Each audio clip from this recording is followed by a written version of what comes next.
Normally, during the summertime months in St. Louis, it's Cardinal baseball grabbing the sports headlines, except when NASCAR comes to town. And this weekend, the NASCAR Busch Series is visiting Gateway International for the 21st race of the year.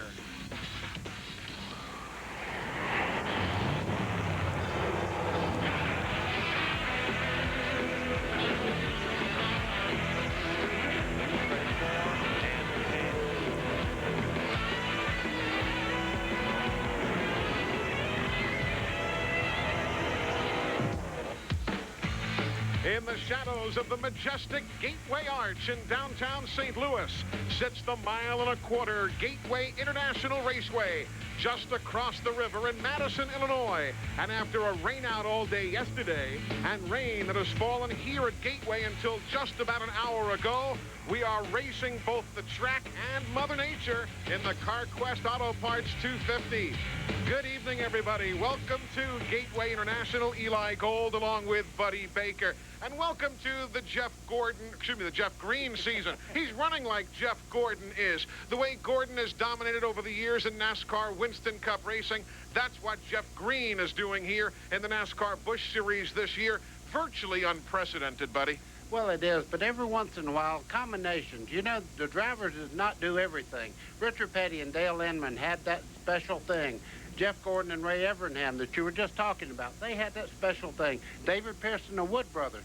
But in the last 12 races, Jeff Green has had 11 top fives.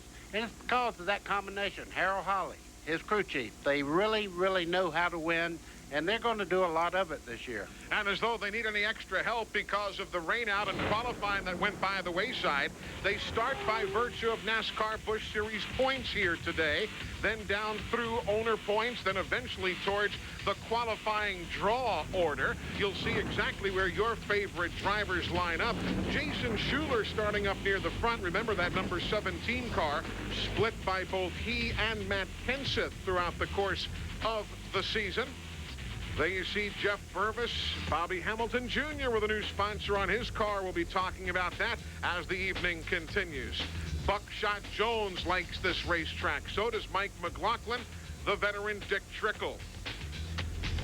43 starters are here today. A number of teams failed to qualify or failed to earn their way into the field by virtue of the fact that there was no qualifying.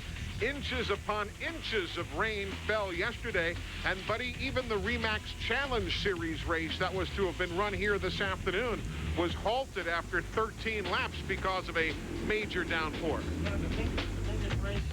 The biggest race that we had today was trying to call the airlines to find out if we could get on a flight tomorrow, but all of a sudden the skies opened up, the track is dry, we're ready to go.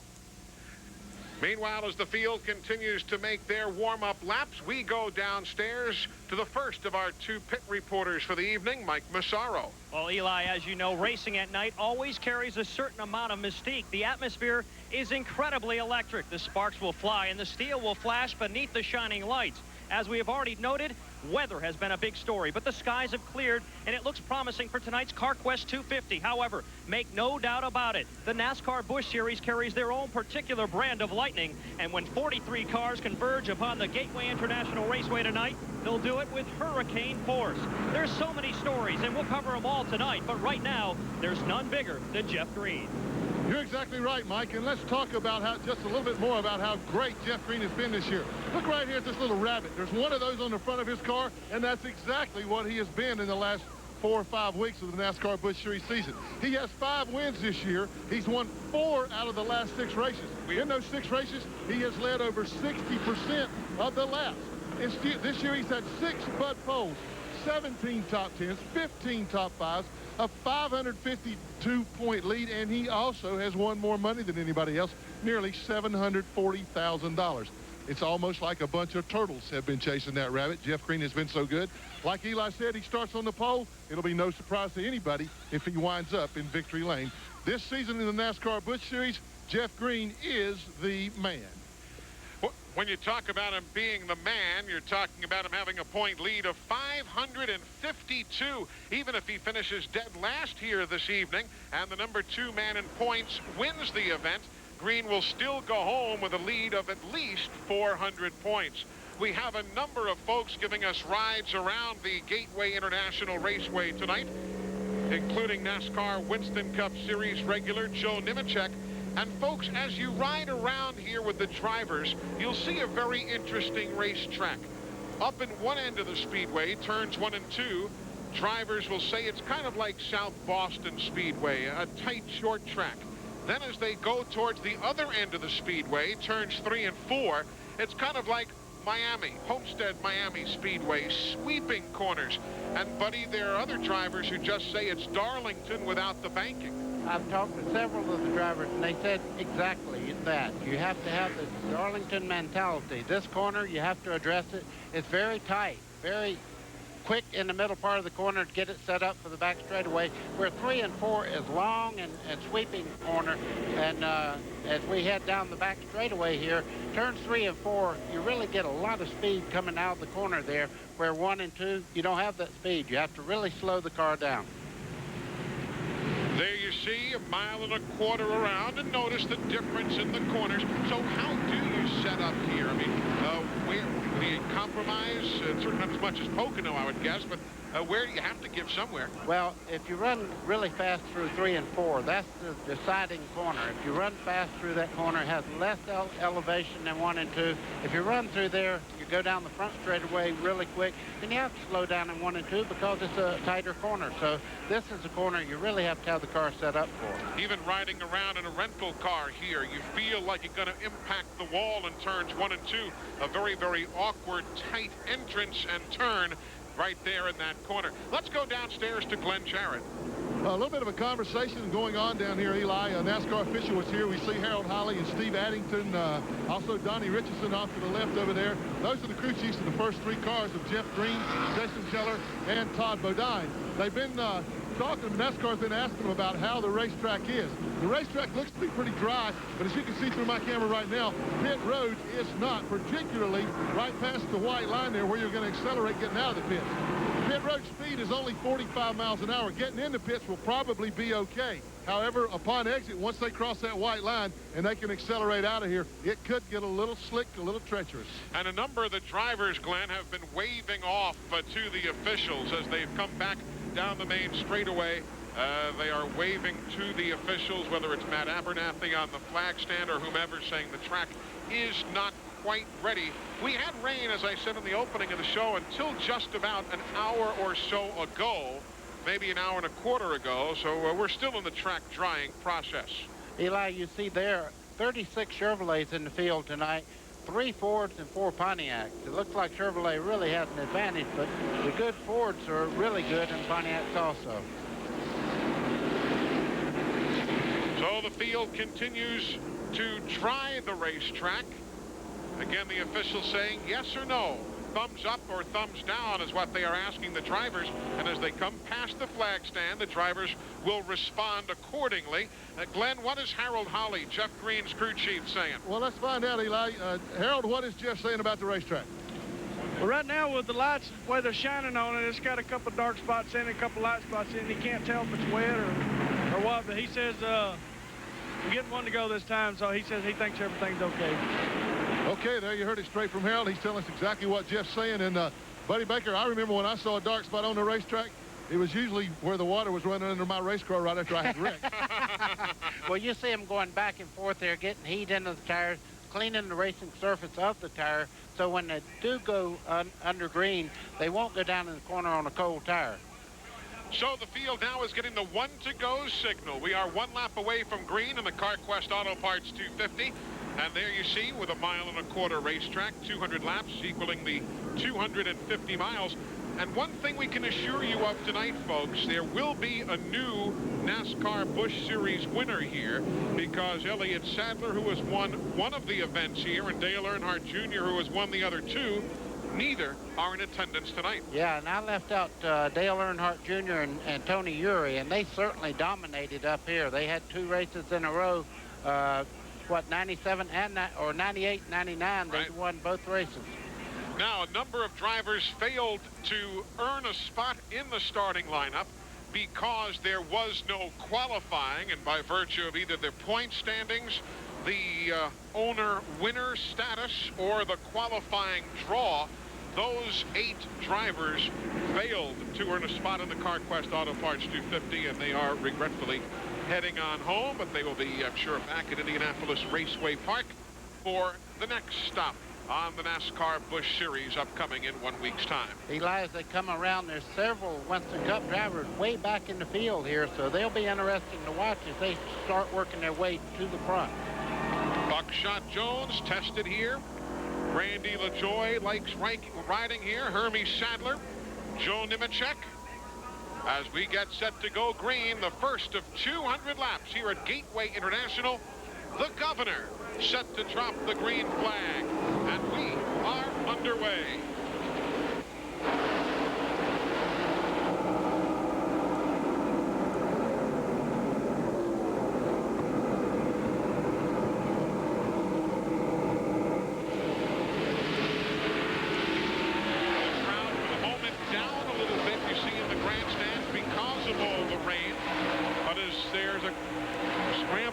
Track, those who are here are seeing the first change for the lead.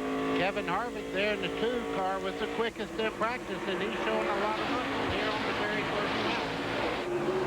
So Harvick will take over on lap number 1 from Jeff Green.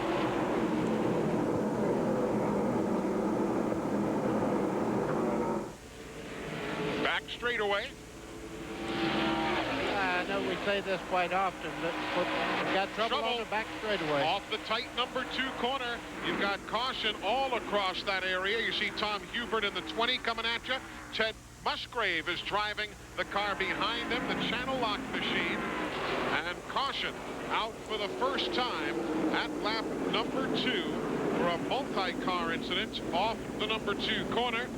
There's Lyndon Amick, who is caught up in that tangle as well, and he's got many, many problems. So Amick, Hubert, Ted Musgrave was involved. Take a look again off the corner and see exactly who went first.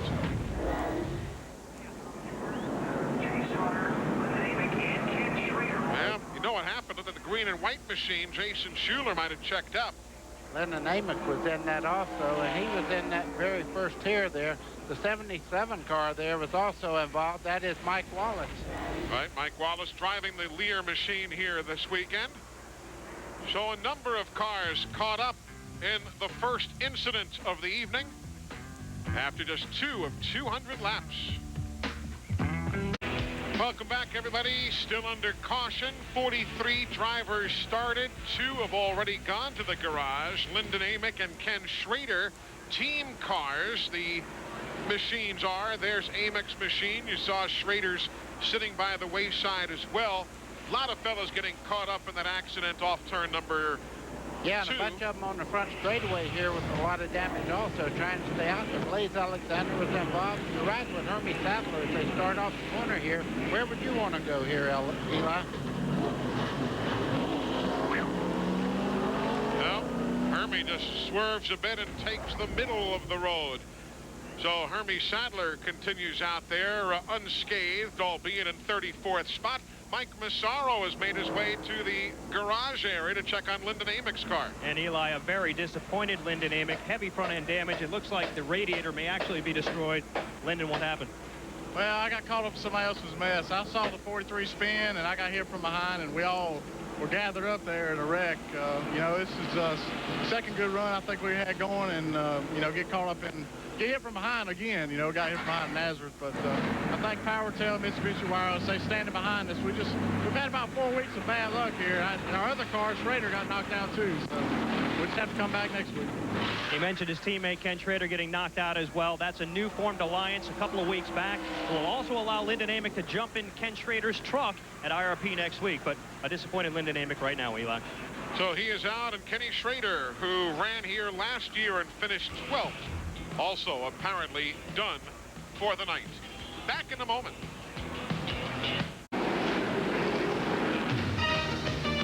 Folks, Yes, it is the sprint car race, and every driver wants to win at least once. The Amoco Knoxville Nationals. Don't miss it. Sprint car racing's most prestigious race, Saturday night, August 12th at 10 Eastern and Pacific. It's coming up right here on TNN Sports.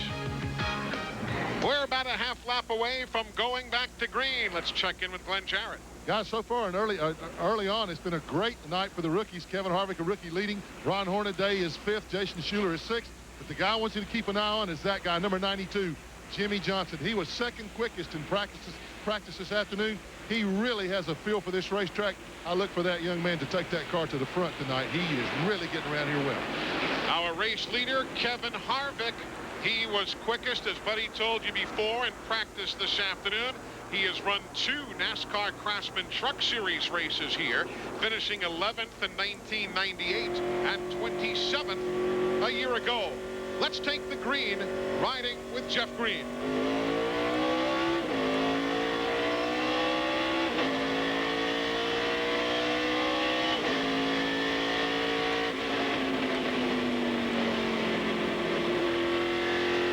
The binder's pretty good there in turns 1 and 2. You got to woe it down. You see those numbers? About 5,800 down in 1 and 2. Now he starts down the back straightaway. You'll see the RPMs go close to 8,000 as he gets near the corner down there. 158 miles an hour going into turn 3. Now this is the long corner we were talking about. Great speed up out of the corner. If you notice how much more RPM he had from the entrance of that corner than he did 1 and 2. About 84, 8,500 there.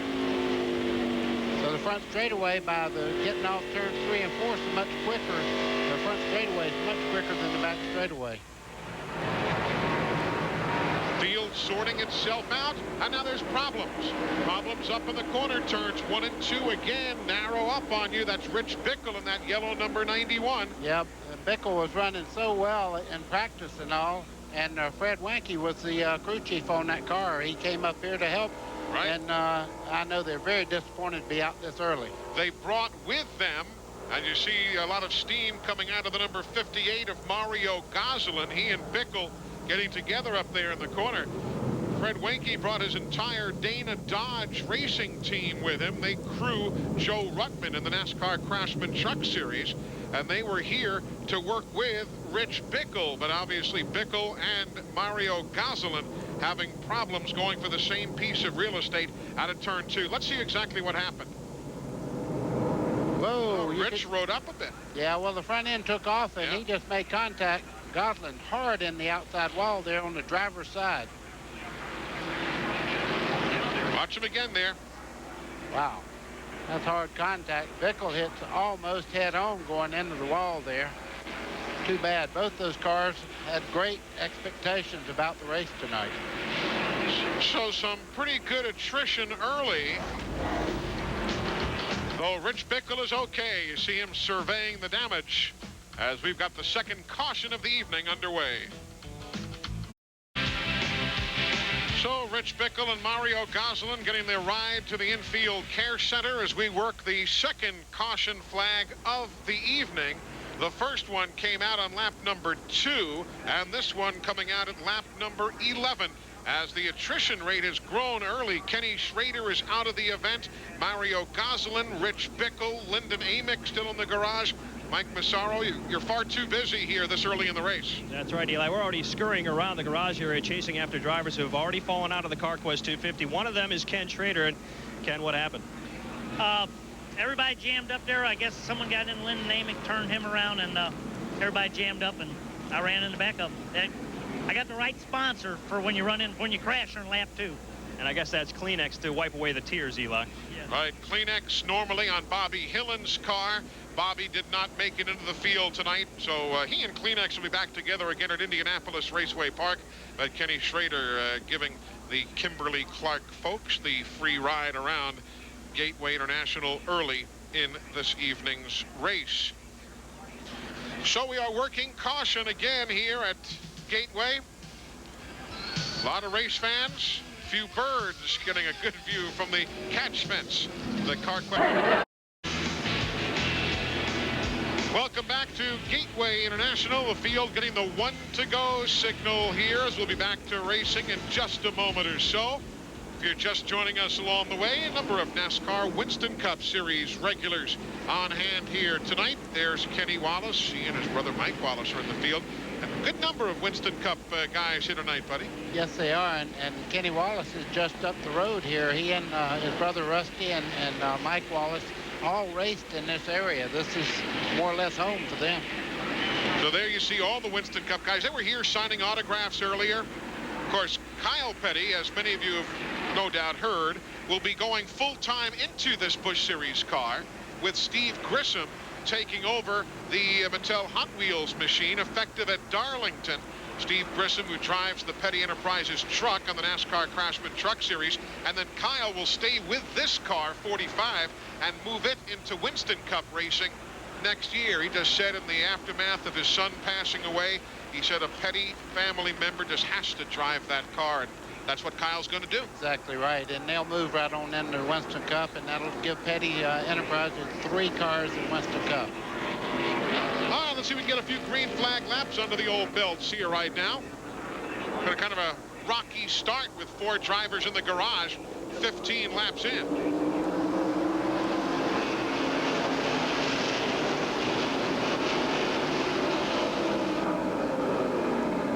Good scramble there for 4th.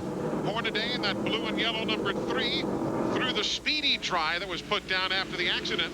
Yeah, first run through that, it's almost as thick as the oil itself, so you have to kind of press that away and they made the move there going into the corner. Here comes Kyle Petty up through the group also in the 45 car. Inside of Sauter. They're just picking their way through race traffic now. That's back at 33rd and 34th position.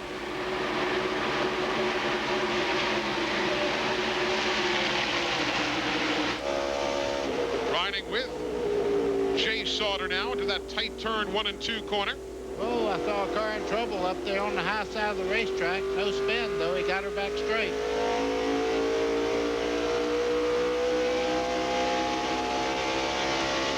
Eli, they use an incredible amount of brake also here. It's almost like Martinsville, a big Martinsville, as far as the amount of brake they use.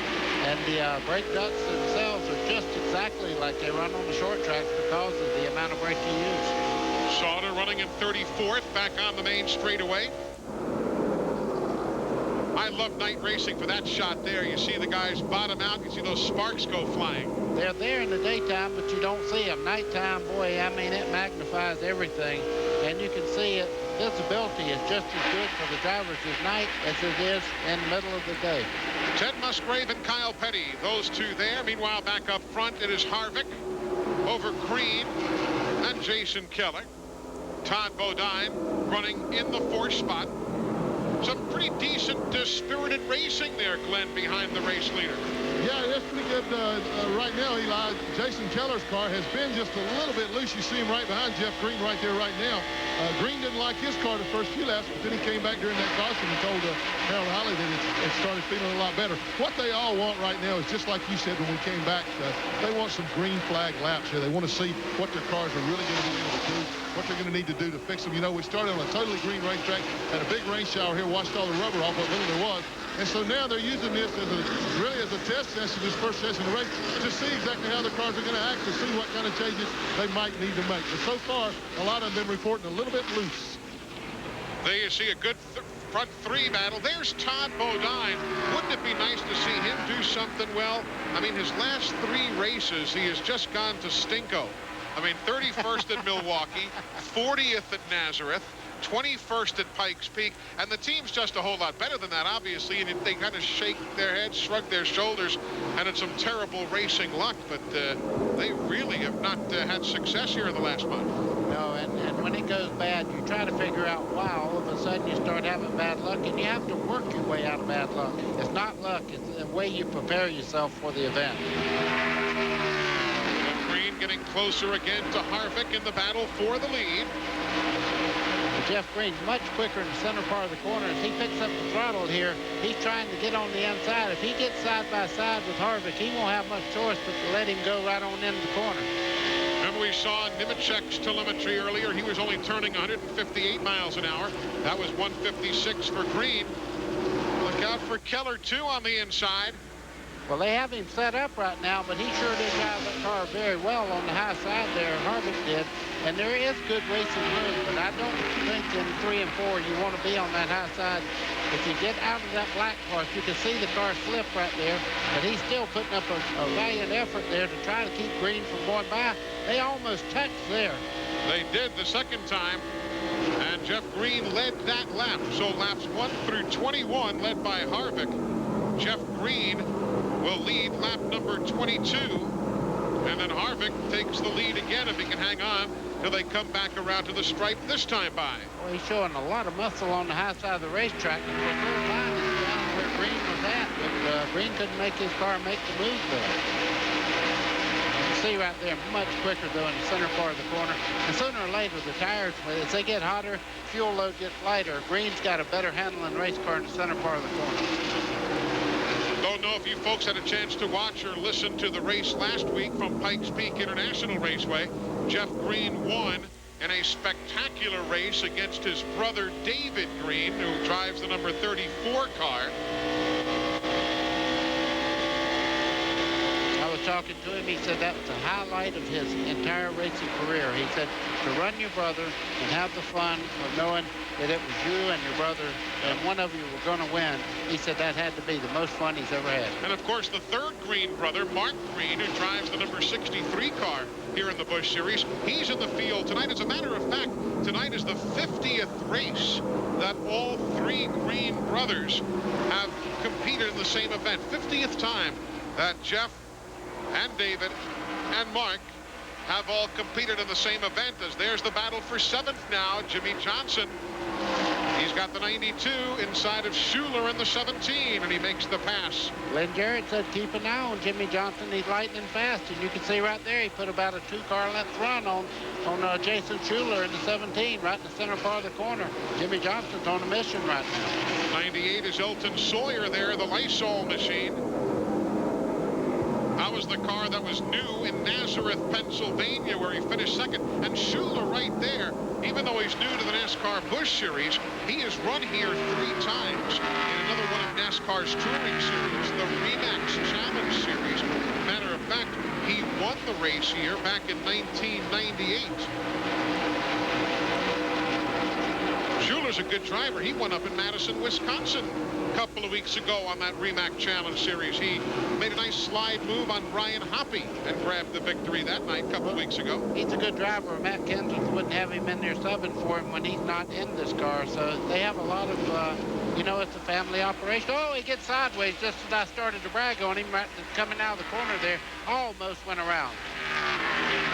Here comes Elton Sawyer.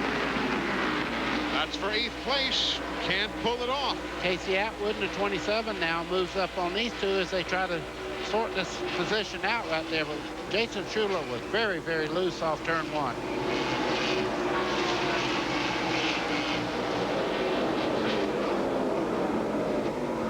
Pretty good rookie performance tonight, huh? Harvick, Hornaday, Johnson, and Schuler all in the top 10. Only Leffler back in 22nd. But again, it's still early. Only 27 laps, as you see, are completed. It's hard for me to call Ron Hornaday a rookie. He has 1 million races under his belt, and anybody that remembers the Craftsman Truck Series, I mean, he's probably one of the biggest winners of all times in that division, and several times champion. I mean, he's done it all. And out in the Midwest, I've had people tell me they tried to catch him for 6, 7 years before they ever beat him.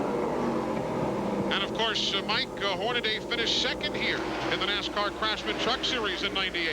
He did, Eli, indeed. You know what? His confidence is extremely high coming into this event because he's driving the car that has won the last 2 events here at Gateway. The car they titled Stepchild was the car that Dale Earnhardt Jr. put in victory lane in 98 and in 99. Just spoke with Jerry Kennan, the crew chief for Ron Hornaday, though. A little bit of frustration in that camp early with the 2 cautions. They're still waiting for the pressures to come up in those tires before they can make a run towards the front. They've already dropped back 1 spot from their 5th place starting position. However, they're confident that they can make a run to the front. They built quite a bit of adjustability into that car, and they're ready to do whatever they need to do to make that car competitive here tonight.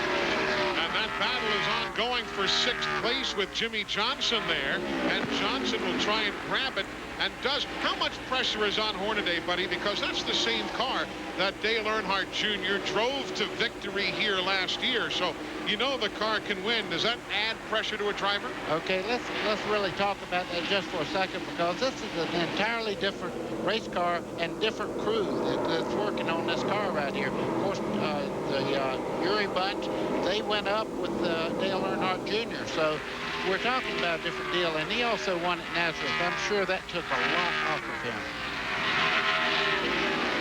Up front, Kevin Harvick putting a lap on Blaze Alexander as we're early here in Madison, Illinois.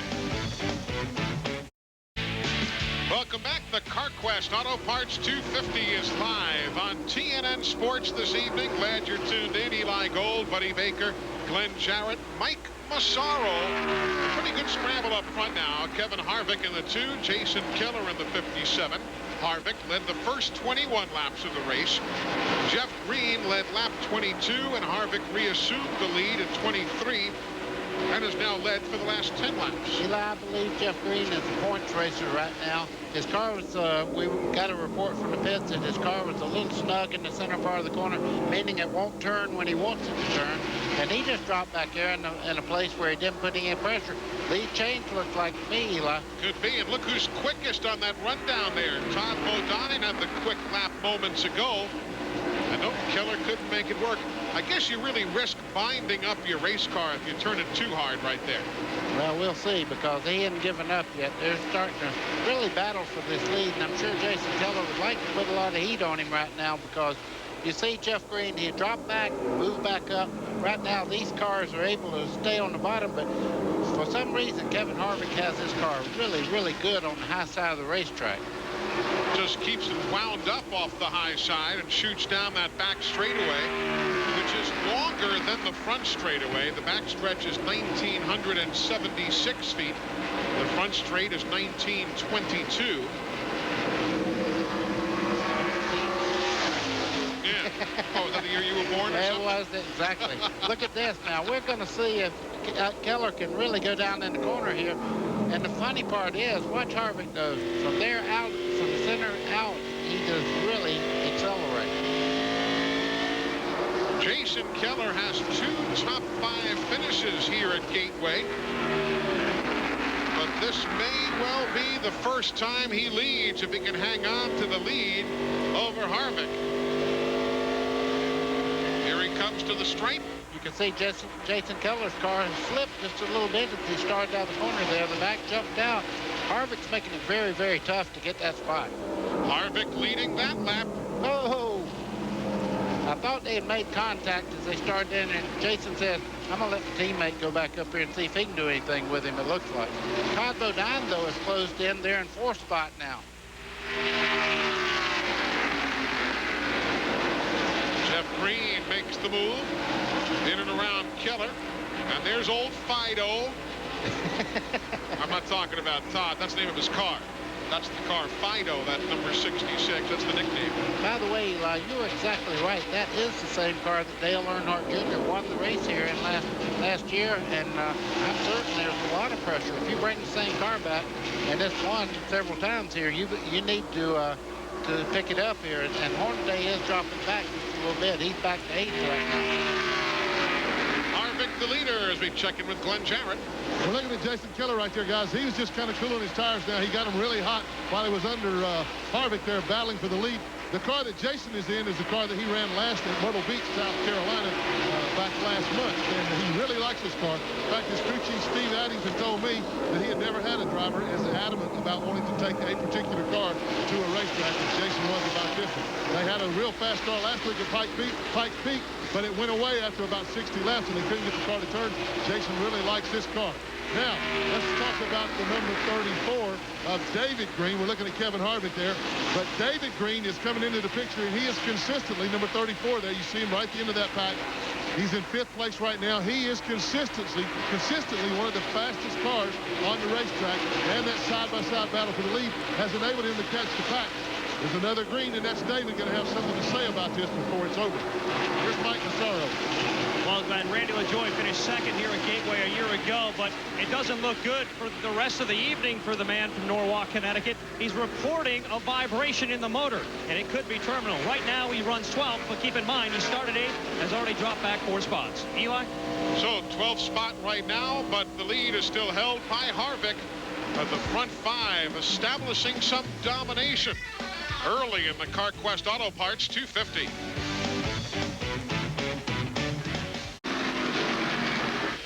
We continue under green flag racing after 2 very early cautions here at Gateway International. We have been clean and green since. We're now at lap number 45 of 200. Kevin Harvick, Jeff Green, Jason Keller, Todd Bodine, and David Green right there, front and center.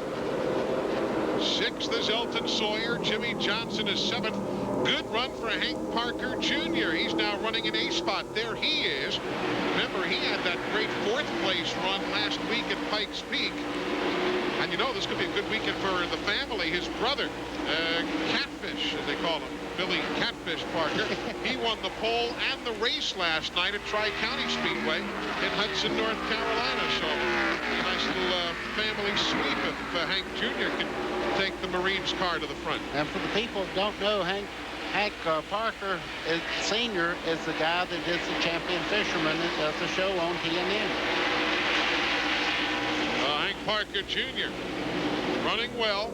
He has really developed. I remember seeing him last year prior, some of the short tracks. God bless him, he found every wall that NASCAR had to offer. Yeah. And now he is a serious contender. It's great to see a guy learn the business and start to assert himself. Yeah, and he got in that All-Pro Series and really developed the driving style. His father certainly backed him 100%. And I watched him when he was in go-karts, and I watched him when he raced at Concord Speedway. And I'm like you. It's great to see him doing so well now, because when he first started, he wasn't no gift. Any gift. Now, Todd Bodine and David Green, 4th and 5th. They are just over a second behind Kevin Harvick, the race leader. And as you see, just 2/10 separating the 2 of them, not even that much. Or down low. Eli, and there's probably some giants sleeping right now that would love to get in when they make their pit stop and make some adjustments to the car. To make them much better, because they didn't have a whole lot of time to set these cars up for the night because of the rain we've had for the past couple of days here. But again, yesterday was a total washout. Today, practice was supposed to start at 10:30 in the morning, and it was closer to 1:30, 1:40 before practice finally began. Qualifying was washed away because of the rain, so you're right, it's been a very short time, because in addition, as we said before, folks, not only is this the only division here, but the Remax Challenge Series of NASCAR is also here. They had practice, they had a race that started and then was halted by rain after 13 laps. And watching the front 5 cars there, one will try a new line, and all of a sudden he'll have the fastest. Last time by, Bodine was the quickest. The lap before that, Jason Keller was the quickest. I think it just depends on what, and certainly the crew chief right now giving them lap time. Okay, that was a good lap. So they're also finding a lot about the racetrack as they run along here. There's Kevin Harvick beginning to close in on the orange machine of P.J. Jones. P.J. has run here in the past, but making his maiden voyage in a NASCAR Busch Series car tonight.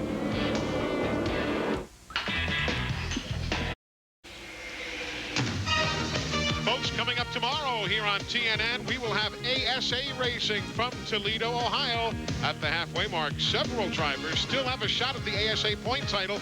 Hope you can check it out. The Glass City 300, presented by Jana King. That is tomorrow at 3 Eastern and Pacific, right here on TNN Sports. Kevin Harvick is our race leader in the Carquest Auto Parts 250. You know, Richard Childress just must have a golden touch when it comes to finding drivers, because when he took this guy on, everybody went, "You're going to put who in that car?" Yes, Kevin Harvick from the truck division, and I'll tell you, he is an awfully good driver. NASCAR Winston West Series action in the past as well. He's a good one. There's Jason Keller now. And Todd Bodine working around Mark Green. Yes, that's Mark Green, and his brother David goes by there on the inside in the 34 car. Hey, you know who's doing well is Kyle. Kyle Petty is now right there in the middle of your screen, up to 17th position, following Joe Nemechek, with whom we are riding right now. And he has a very good handling race car. He's catching Joe Nemechek, who I thought would be one of the quickest cars tonight. But Kyle is doing a very, very nice job. See how Joe's doing, 159, 160 miles an hour. Wow. Hadn't slowed up a lot since the first of the race. Inside. Listening to Nemechek's radio. Bingo. And the pass made cleanly. So Kyle Petty moves up now into the 16th spot. Well, Nemechek's car is visibly slower in the center part of the corner there, and I'm sure he wants to make some adjustments on that car when he gets a chance to. As we ride with Joe Nemechek, we'll tell you that Justin Labonte has taken his car towards the garage area, the Slim Jim machine. Could be the first DNF of the season for Justin. Hopefully not. They've got time to work on it. We saw Tom Hubert in the 20 just being bypassed by our race leader, Kevin Harvick. Tremendous amount of damage to the right front corner. He was in one of the earlier wrecks, and people have just joined him. He was in that accident on lap 2 with 7 other drivers. Good battle now for third. 66 Bodine, 57 Keller. Coming inside. They're behind him. Tell you what, that outside line is not giving up a thing tonight. They can race side by side, lap after lap here. And it was basically a green racetrack because of all the rain we had after practice and after the first 13 laps of the Remax Challenge race. So they were starting brand new. They're starting to catch a lot of lap traffic now. This can really change if you've been running right around the bottom of the racetrack and all of a sudden you move up. You get different handling characteristics from the bottom of the racetrack to the second lane up there. 21 Mike Dillon gone a lap down. David Green in the 34. That's for position, but he can't make the pass on Keller in the blue and white number 57.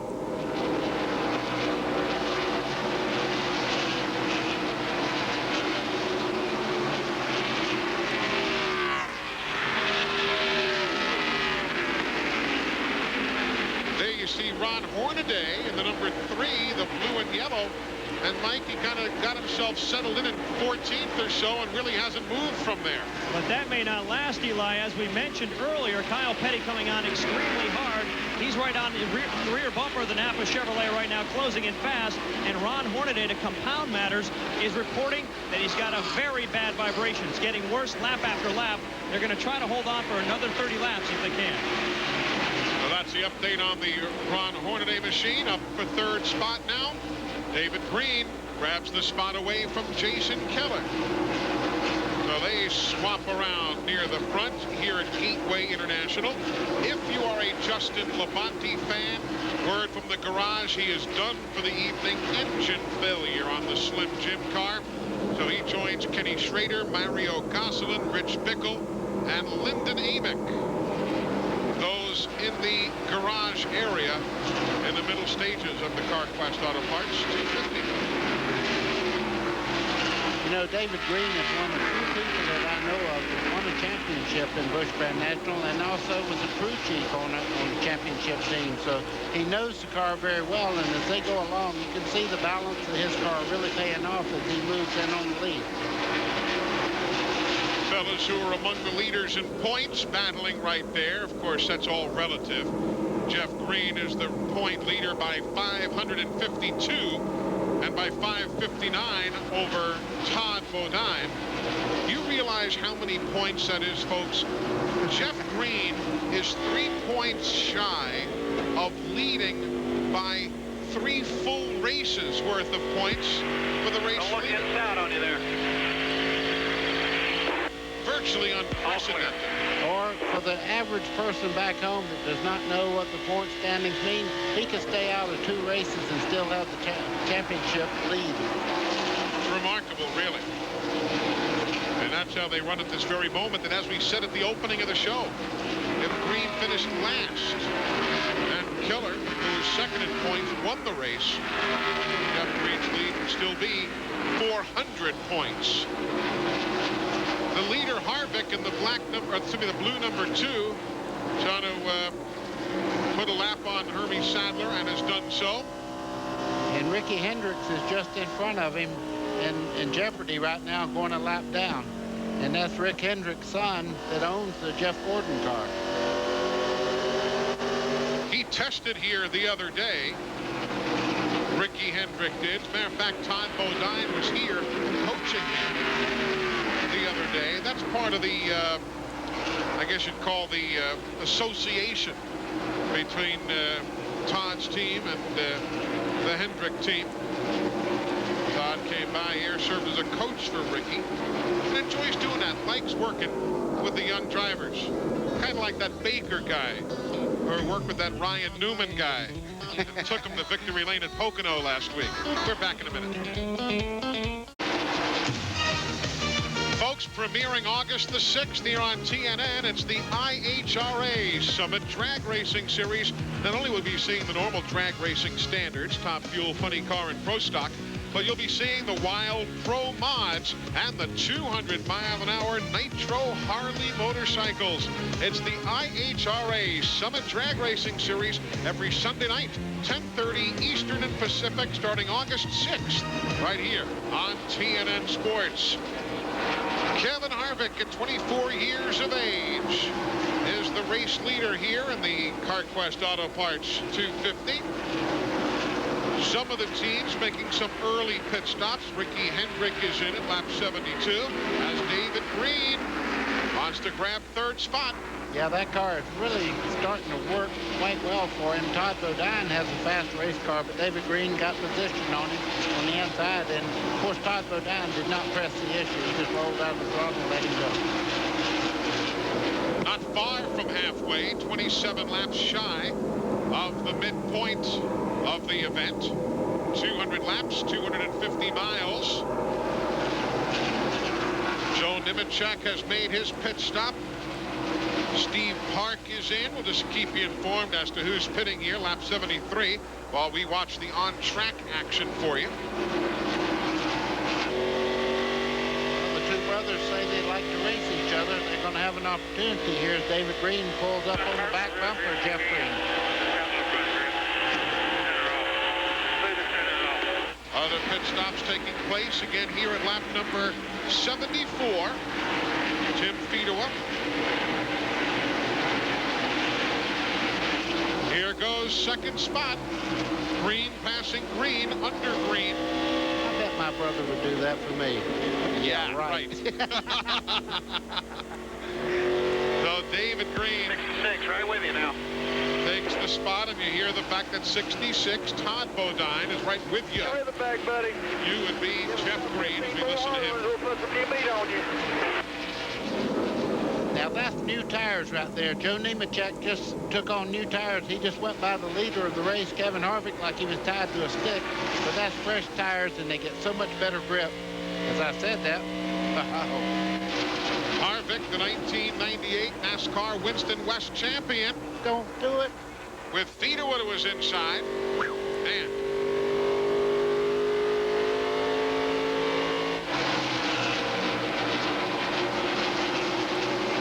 Here comes Casey Atwood in for service now.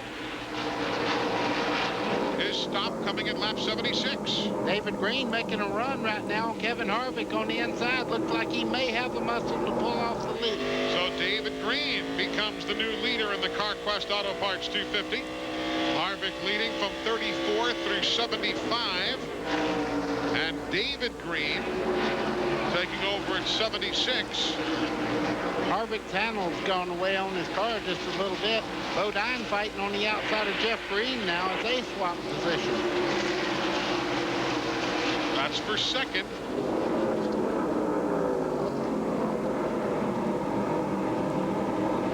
That number 33 machine, low side of the racetrack, Tony Raines, having been lapped a bit ago.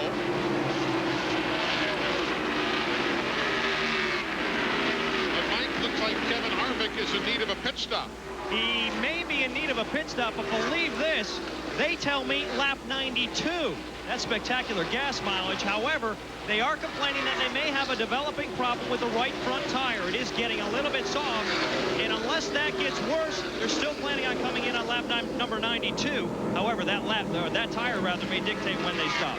Wow, did you see the brakes? I mean, they're absolutely cherry red as he went down into turn 1 there. The entire rotor was absolutely shining red as he headed off into the corner. In turns 1 and 2, the heavy braking area here, as opposed to that sweeping turn. Now, many other teams are pitting early here, or at least far earlier than Harvick is. There you see Grubb in for service. Kevin Grubb coming in, lap number 78. Now let's go to Glenn Jarrett. Well, guys, the pit window, the crew chiefs told me before the race started that it should be around 75 to 90 laps, so we're pretty much in the window. You see that object in my camera right there? That was lying on pit road. That is a half a spring rubber. I didn't see which car it was. I saw it fall out, and I was trying to look see what it was. But somebody came in and made a major adjustment, put a spring rubber in, and it fell out before they got off of pit road. So somebody out there ain't liking the way their car's driving right now, I guarantee you that. Just as an update, Jeff Green and Jason Keller are looking at pitting somewhere probably around lap 90.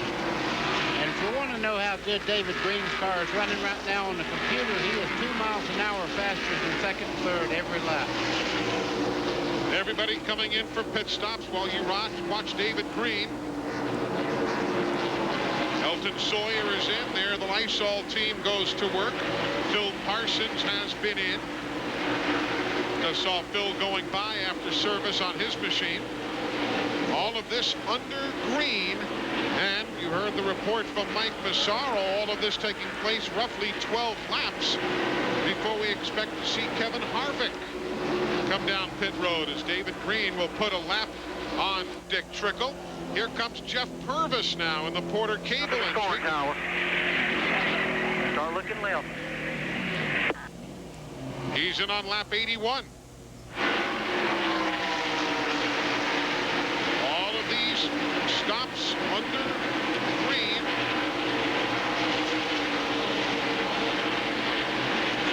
I hadn't seen any two-tire changes whatsoever because it's so important to have that fresh rubber on the type of racetrack.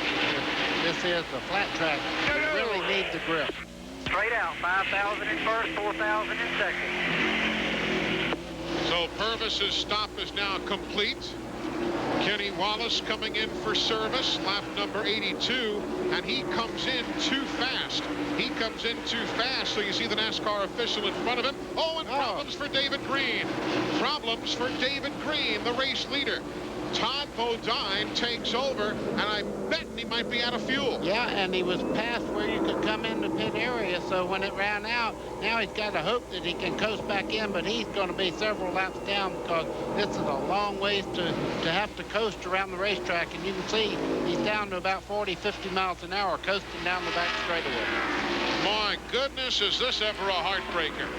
This is kind of like Pocono in the regard that if you lose fuel, you have no banking to help you out. It's a long way around. Eli, watch where he turns into the pits. It's on the back straightaway over there where you pull down. You have to go around on the inside and then on the pit road.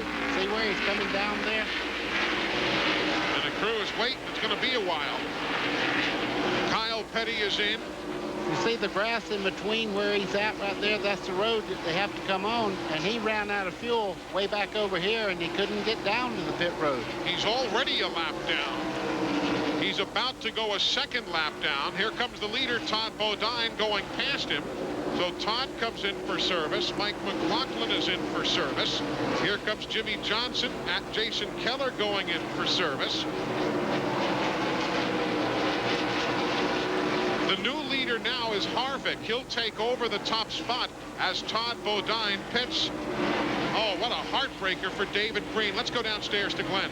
And Todd Bodine brings his number 66 Trop Arctic Phillips 66 Chevy in. And guys, he is a teammate to David Green. And as soon as Green's car ran out of gas, they jumped up on the wall here and got ready. They were going to try to go to about lap 90. They decided not to take that chance. Their only change they're making on this car is they're adding 1/2 pound of air to the right rear, which tells me the car was just a little snugger than Todd liked it. He is down in the way, but I tell you, that fast forwarded them about 5 laps as far as making that stop. And look at Tim Fedewa's crew helping push David Green to the pits, Mike. And David Green's team off the wall and immediately going to work on the right side. A very disappointed C.R. Miller, the crew chief for David Green. As soon as that car stalled on the back straightaway and slowed, his head sunk and his hands covered his face. He was that disappointed. Right now, the team going to work. A 4-tire change here for the David Green machine. He's still up on the jacks. They're going to work on the left side. They'll drop him down off the jack stands. They'll try to refire, having some difficulty refiring that car because of the stalled motor. They'll push him down pit road, and we'll throw it to Glenn Jarrett. And Jeff Green is also in, and he was also out of gas, guys. He had a lot of trouble, and they still haven't gotten his car. Ooh, one of the guys falls. They still can't get it to refire. You see him pushing him down there, but I'll tell you, these guys tried to stretch him just a little too far. Cost him a lot of valuable time. Obviously, though, none more than David Green. Jeff Green is away. And the fluid, you can see him pushing down into the air cleaner there. That's ether to make it pick up the fuel. Try to get it to run long enough for the fuel to get pushed back into the carburetor. Now here comes Harvick coming in at lap number 88. So he comes in at lap number 88. That will give the lead to Schuler. So everybody's cycling around now. Jason Schuler will take the lead at lap number 88, Mike. Candidate in the Ray Vestas Rookie of the Year Challenge, now in on pit road. He'll hit his marks absolutely perfect. And Kevin Harvick getting right side tires right now. Todd Berry are calling for a 4-tire change. They'll swing around to the left side. The car just a little bit loose off. So to make an air pressure adjustment, they'll go down just a 1/2 pound on the left side, trying to get that car to the corners. He's down and away. A good stop for the AC Delco team. Good stop for them. Here comes the leader, Schuler. The first time he has ever led in the NASCAR Busch Series. And he comes in, leads a lap, and now makes his stop at lap number 89. Should be routine. See him putting in fuel back here. No They'll chassis. take on 4 tires. There is a chassis adjustment. 3 rounds. So the leader now is Michael Rich. And that was the track bar. You notice the track bar is right there, and right up here is where you adjust the wedge. So it was the track bar adjustment. And there is Michael Rich, who takes over as the race leader here at Gateway International. All of this happening under green as pit stops and a desperate fuel situation for David Green, totally swapping things around. When you run out of fuel on the racetrack, it's never pretty. Even when you get help from your friends, it's still no bargain. Yeah, that's a 3-car team, and that's half of them. They're pushing down towards this pit area, and when he gets there, they have a tough time. They're shooting ether there into the air cleaner, trying to get it to pick up the fuel. Watch this guy. He just stays with him. He's not going to let him get away until that car really fires up. Gray smoke out the bottom. That's the ether going through there. Now it's picking up fuel, and away he goes. And now Jeff Green also, he was out of fuel. And they had to push his car down the pit lane. So there's Michael Rich, the race leader. First time in his career that he has led a NASCAR Busch Series event. He will come in and make a pit stop at lap number 95. So Todd Bodine will reassume the lead at this point as he tries to put a lap on Casey Atwood. Glenn Jarrett, why are the fellas coming up shy on their fuel calculations tonight? What's wrong here? Well, Eli, there are a couple of things. One of the things we talked about earlier in the show is that they didn't get very much practice today. And so they were so busy trying to hit the right setup to get the car set up right that they didn't have as much time to spend calculating fuel as they would normally do it. So that could be one reason. Also, the conditions changed so much, and the drivers were saying they couldn't get up off the corners, so a lot of these teams went to a much lower gear than what they had been running in practice. They went to a lower gear for the race. They're turning the engines a whole lot more. That simply burns up a lot more fuel. Another thing is, remember we told you a lot of guys were fighting loose conditions, so that means they're having to stay in the throttle a lot. When you're tight, you really have to ease off the throttle. But when the car's hooked up good or it's a little bit loose, you stay in the gas. That simply burns more gas. At least that's what they're telling me. Interesting storylines developing here tonight. A lot of surprises. Early accidents. 2 cautions in the first 11 laps. And look now. What are we, 4 laps shy, 5 laps shy of halfway. And we've not had another caution since. Todd Bodine. Really be nice to see him get that big old monkey off his back, as we said earlier. Boy, I'm not sure about that. I noticed a little bit of smoke. He backed out of it, got back in the throttle there. I hope he does not have a problem with the motor, but it did have a little bit of smoke as he rolled out of it going down into turn 1. We'll keep an eye on Todd now.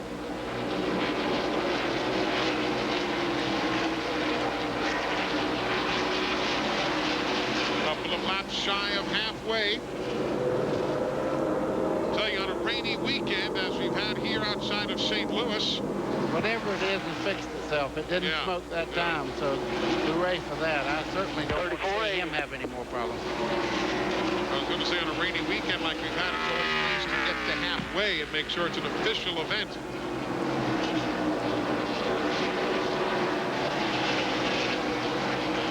So Todd Bodine leading Elton Sawyer, Kevin Harvick, Jason Keller, Randy LaJoy. That's the top 5. Number of different race leaders tonight.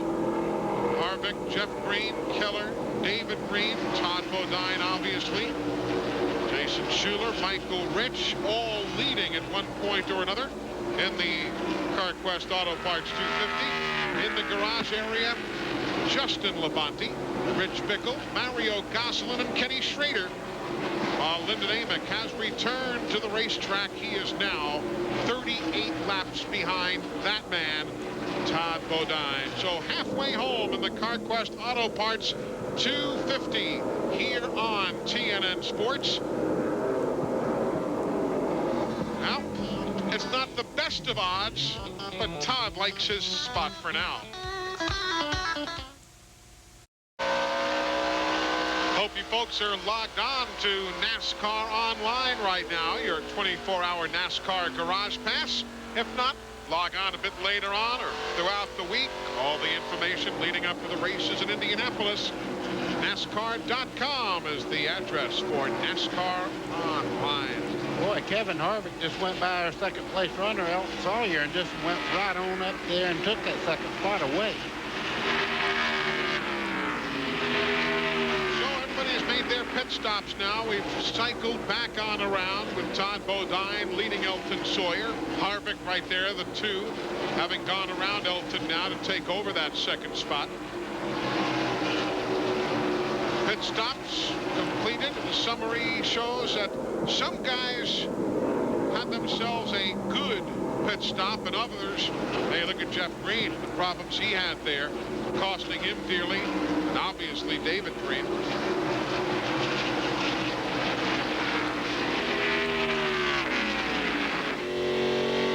Pit stops unscheduled for Ricky Hendrick while we ride with Jeff Green and check in with Glenn Jarrett.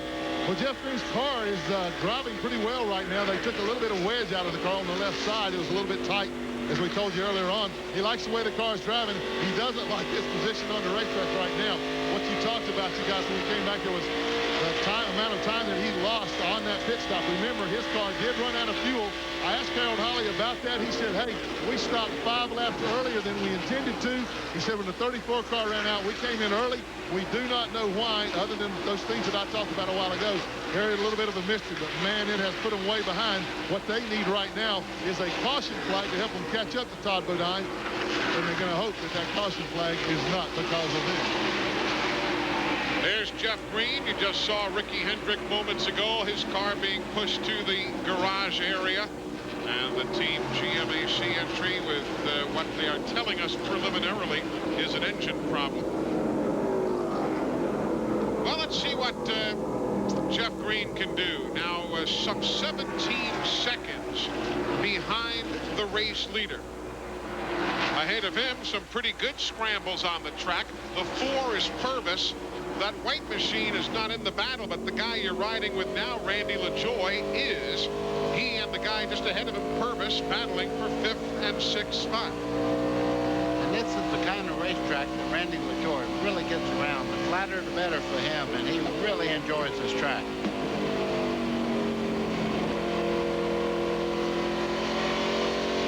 Look, though, at Purvis pulling LaJoy off the corner, and Mike, that's the key right there. Purvis really getting the good jump off the turn. It's certainly the key for Jeff Purvis. Right now, we're looking at Randy LaJoy. However, earlier in the night, as you'll recall, Eli, we reported that Randy LaJoy was complaining about a motor vibration. Evidently, though, that has gone away. Right now, the car's just a smidge tight, and that's the only thing they're concerned about because they're just as fast as the leader. The guy we're riding with, LaJoy, remember, last year, finished 2nd. Started 27th. As we ride with Jeff Purvis now. Well, if you want to talk about somebody who can really drive a race car that's loose, Jeff Purvis is your man. I don't think I've ever watched anybody any better than he is on a half-mile dirt racetrack. And if it's sliding a little bit, it's perfect for him. The lead is still 5 seconds plus. Todd Bodine over Kevin Harvick. Took the fans a while to get here, but they're here and seeing a good one. There is Todd Bodine as he is the race leader here at Gateway International. Took over at lap 96. Glad you're with us, Eli Gold, Buddy Baker, Glenn Jarrett. Good to have Mike Massaro joining us on the telecast tonight. You see the numbers pertaining to tonight's event. And you see the point leader, Nice and smooth, buddy. number 10, Jeff Green. He is in 9th. Still running a dozen seconds back after losing a good bit of time on the pit lane when his car ran out of fuel. They had to push it off after the stop. Nemechek, the 87 there, working his way around the racetrack. I just don't believe his car is handling the way he wants it to, but he is sticking right with Jeff Green. He has a great car. It's a good organization, Brian Patty and the bunch. And look at old Kyle up to 7, Nemechek in 10.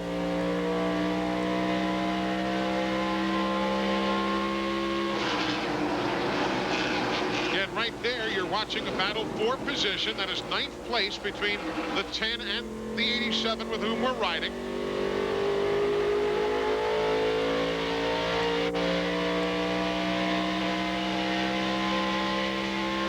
Just about the same numbers as earlier. Yeah, and I was watching them because there was a question mark as to whether he was going to shift during the race. He did last year when he was up here, and I noticed he was not shifting that car down the back straightaway. You really get down in RPMs in turns 1 and 2, and he said, you know, I might shift if I need to. Most of the guys last year only did it on an as-needed basis. If they found themselves in a jam, needed a little extra oomph to get out of that hole coming off turn 2. But unlike Pocono, where you do shift on a regular basis, the guys experimented, like you say, last season, but most decided not to. Yeah, they said that's just one more thing to not have to worry about if you're not shifting. Something else that can go wrong, too. Right. Those fellas now 18 seconds behind Todd Bodine, as Todd just continues to pace things along. This is the first race Todd has led in the last 12 events. What we told you before, the bottom had kind of fallen out as we ride with Buckshot Jones and look back towards Todd. But over the years, he has had some pretty good runs. He's won 10 times and been in the top 10 123 times. Good point. And nobody doubts Todd's ability, nor Donnie Richardson's ability. And this is the first race they've led since Talladega, going back to May.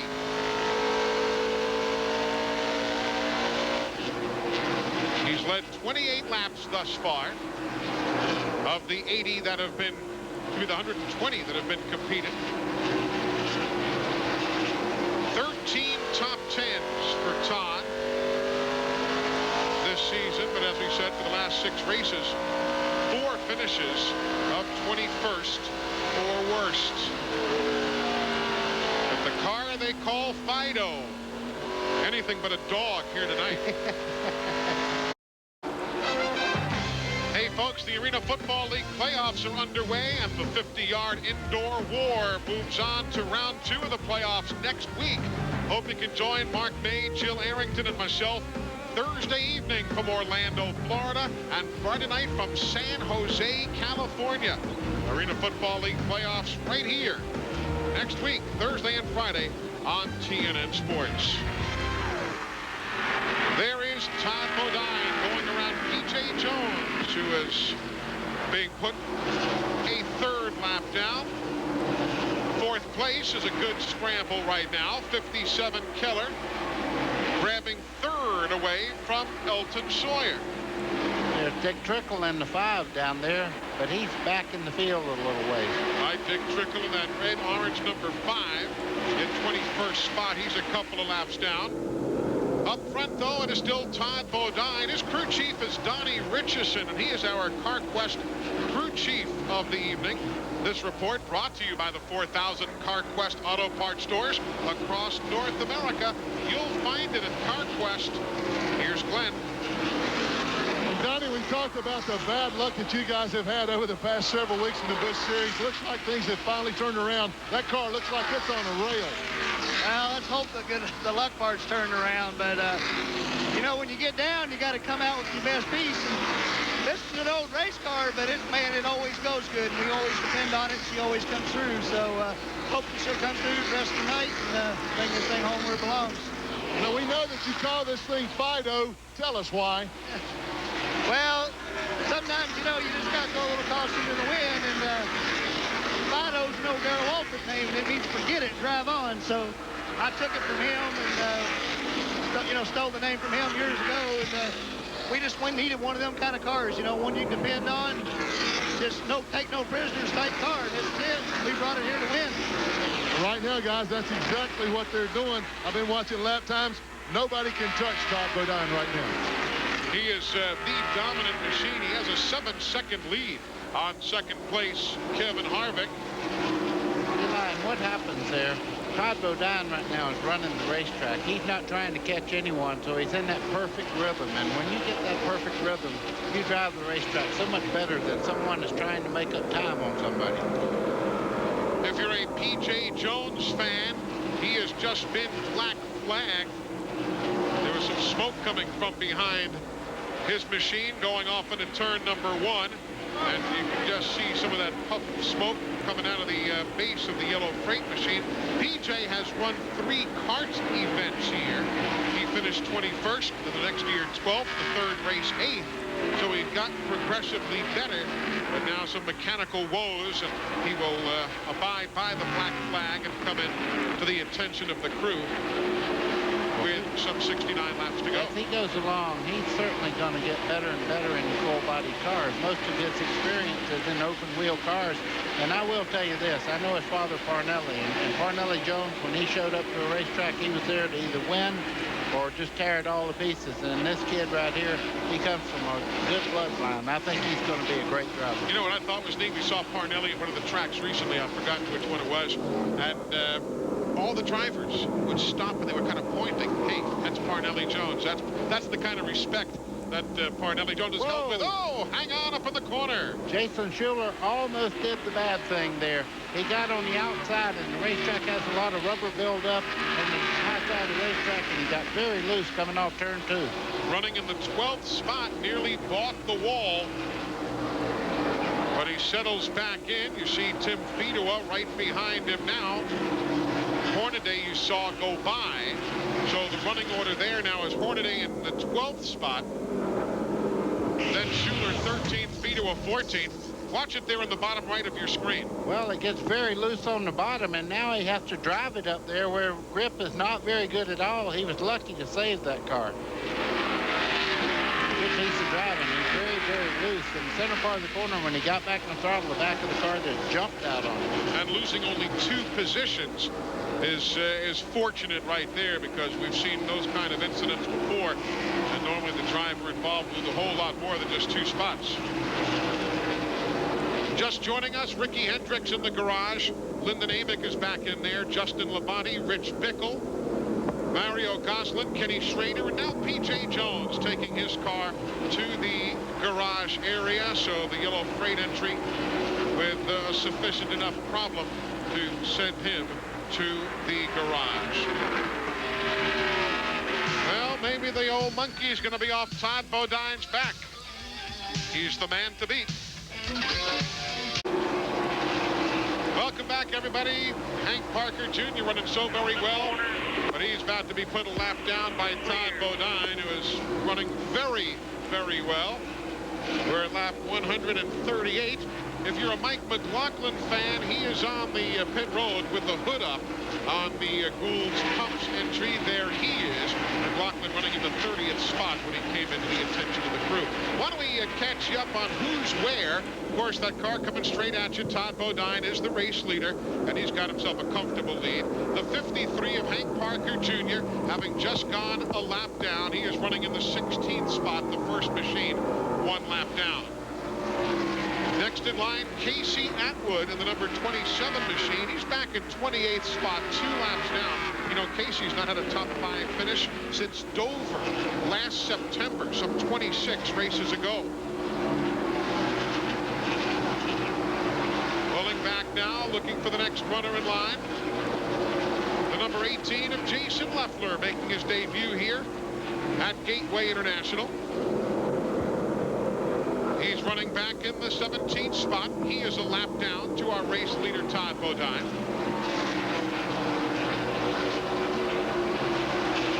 As he swings off the corner, the 77, there's Mike Wallace.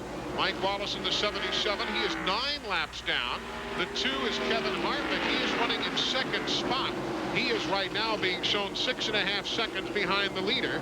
And Ted Musgrave is in that powder blue channel lock machine. Ted is in 18th spot. He is 2 laps down to the race leader, Todd Bodine. There's Buckshot Jones in his familiar 00. He's 2 laps down right now, running in 19th spot as we ride with Buckshot off turn 2. After watching him go through the corner, I know why he's 2 laps back right now. That car is very, very loose as he gets in the corner.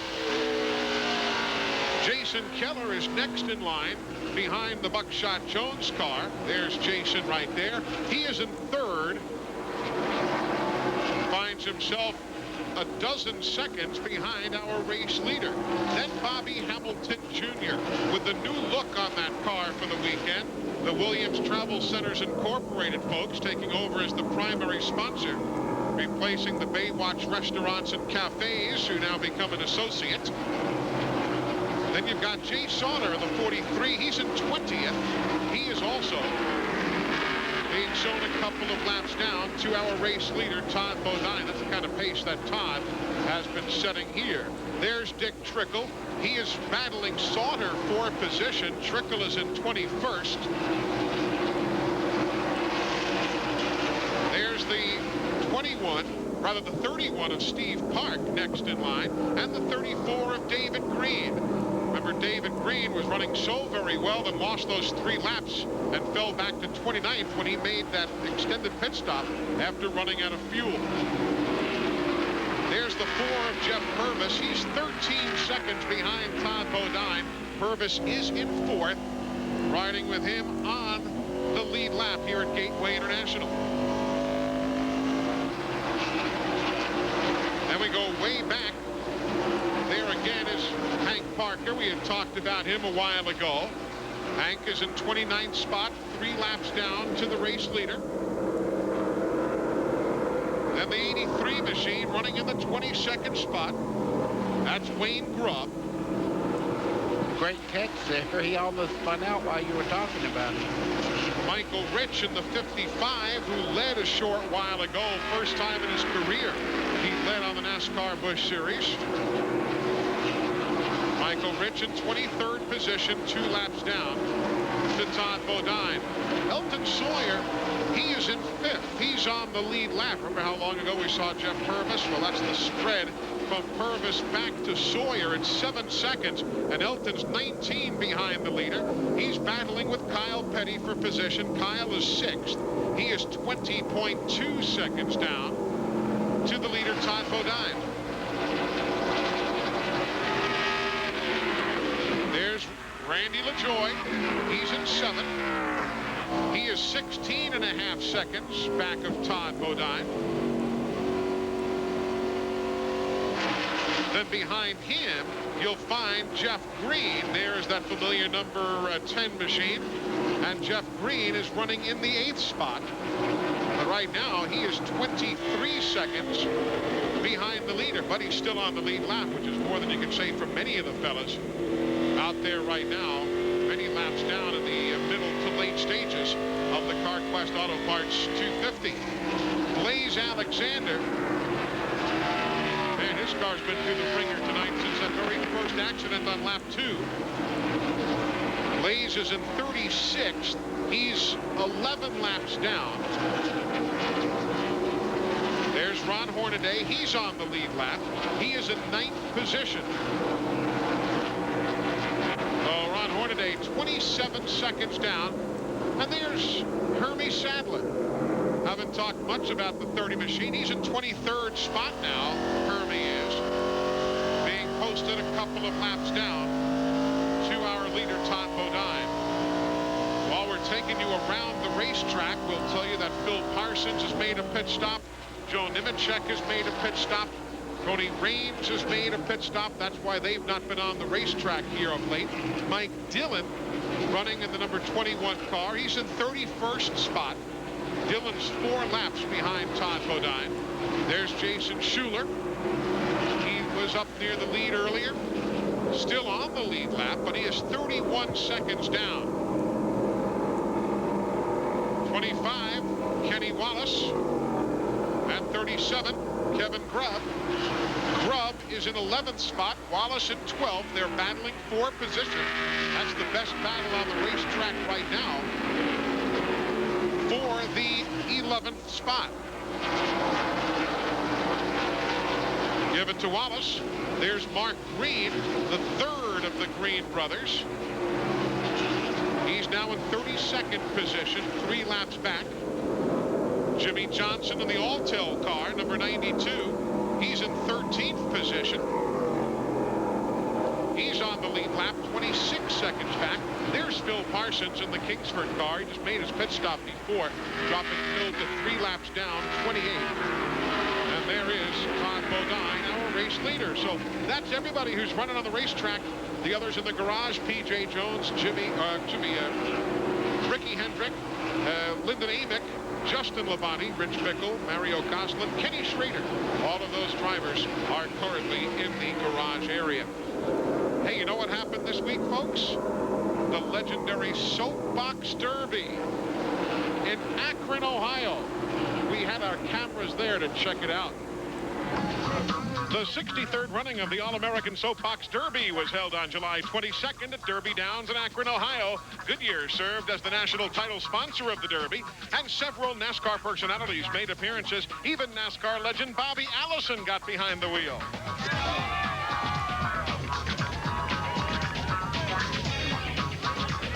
More than 360 youngsters from around the United States and several foreign countries came to Akron to compete in 3 separate divisions for more than $50,000 in college scholarships. Several heats were held in each division throughout the day, with each heat winner advancing to the next round.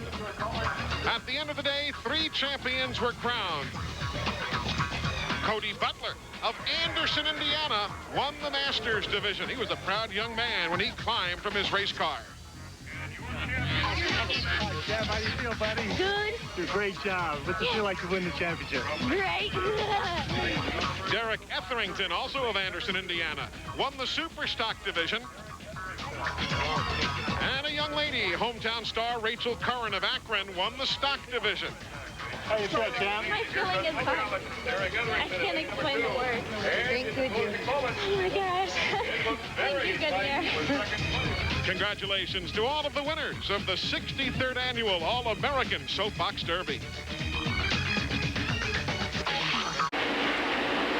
Elton Sawyer in for service as the Carquest Auto Parts 250 nears its conclusion.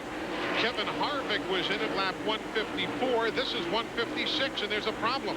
Yes, the jack went back down on them. They had to re-jack the car up. That took a few seconds to right the car there. As he takes off, you can see the smoke flying as he accelerates back to the racetrack. And you can see the smoke flying out from the crew members also.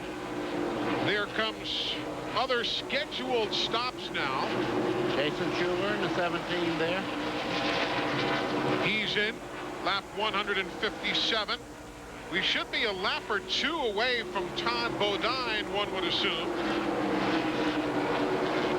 He is the race leader. And going by his previous stop, he came in at lap 84. He should be within a lap or two of coming in for service. Couple more, you heard the crew chief say. Donnie Richardson, couple of more. Pit this time, Todd, if you can get there. Pit this time. No need to stretch all it. around, Todd. Here comes Casey Atwood. He's in on 158. Tom Hubert is in on lap 158.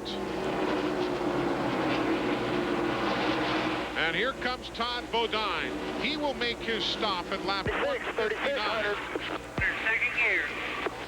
I know one thing. He made great time around there getting to the pit road, and when you get to pit road, of course, you have to really slow down. Glenn Jarrett is in his pits. And guys, this will be hopefully their final stop. It will be a 4-tire change. They do not anticipate any further changes on Todd's car. He really likes the way it drives, and well, he should, because he has simply been driving away from the field. I've got the watch on him now. As I said, it'll be a 4-tire change. Don't look for any chassis adjustments, no track bar adjustments, nothing. Donnie Richardson said they're going to leave it exactly like it is. And we'll get the watch on it here. A little bit of trouble on the outside. He's down and away in almost 19 seconds now. Here's Mike. They're all around. For Jeff Purvis. Jeff Purvis just made his stop and pulled away and ripped off a very good stop, just under 17 seconds. Routine service, 4 tires and fuel, no adjustments for Jeff Purvis. So Jason Keller takes over. I had to double clutch right there.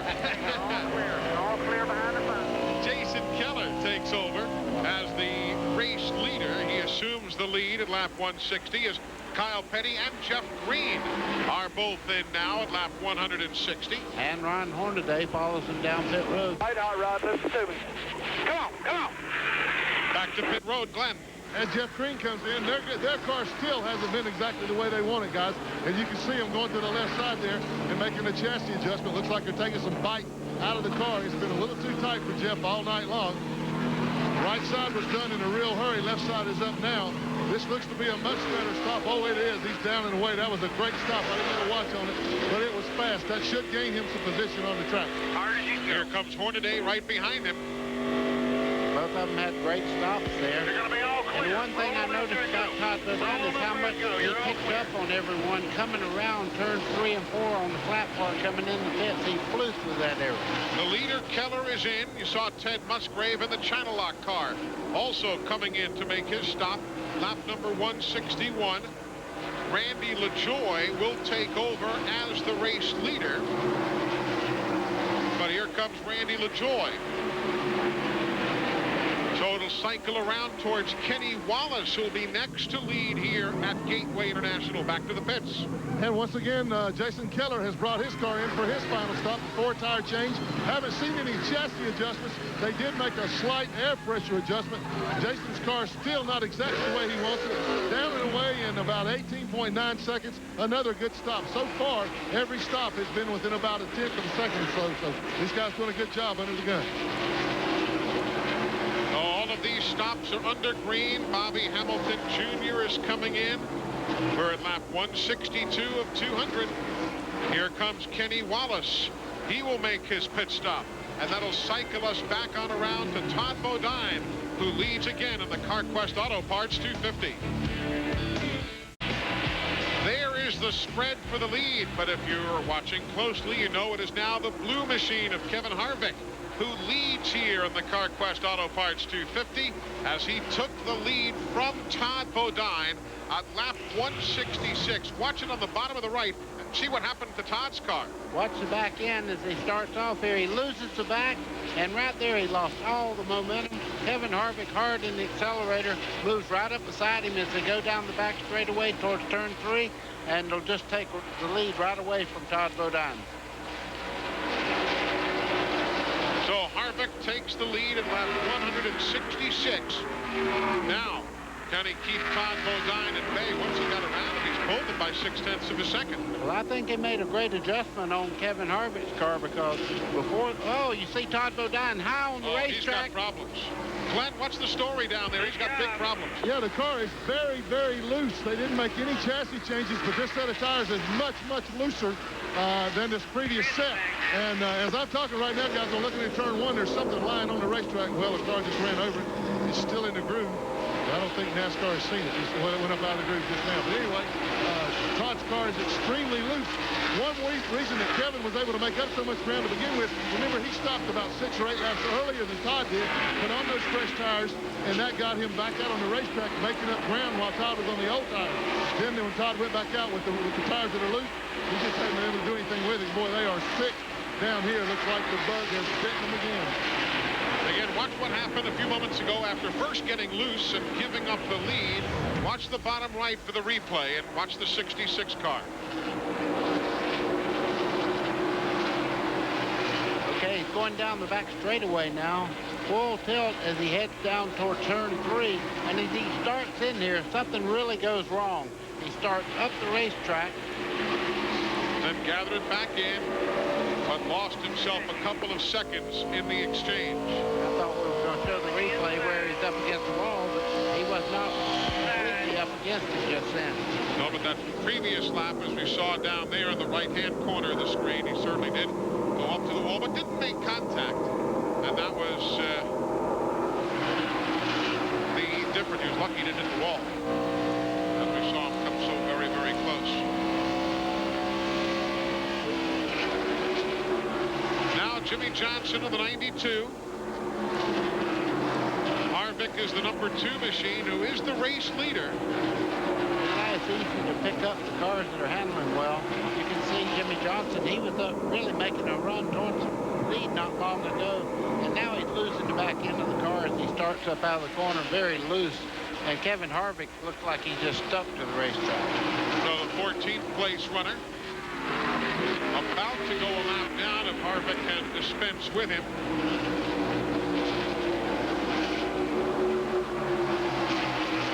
Harvick doing a great job. Mike Massar, do they have enough to hold everybody off, do they think? Well, let's find out. Todd Barrier, crew chief for Kevin Harvick. What's he saying? Right now, he's not saying anything. We're just trying to keep him posted on where the 66 are. But Daisy Delco Monte Carlo's been flawless all night and had good pit stops, and we just got to hold on here for about 28 more laps. Do you have enough to hold on? I feel like we do. You know, we're trying to keep him just where he's at right now. We got something left that we needed, I think. Well, Eli, you heard him. He says he has enough to hold on. He thinks. I talked to him off camera before we came to him. I asked him if he's nervous. Just shook his head. Just confidence down here in the AC Delco pit. 27 laps to go around the 1.25 mile Gateway International. As Kevin Harvick has his sights set on victory lane. TNN Sports coverage of the Carquest Auto Parts 250 continues right after these messages.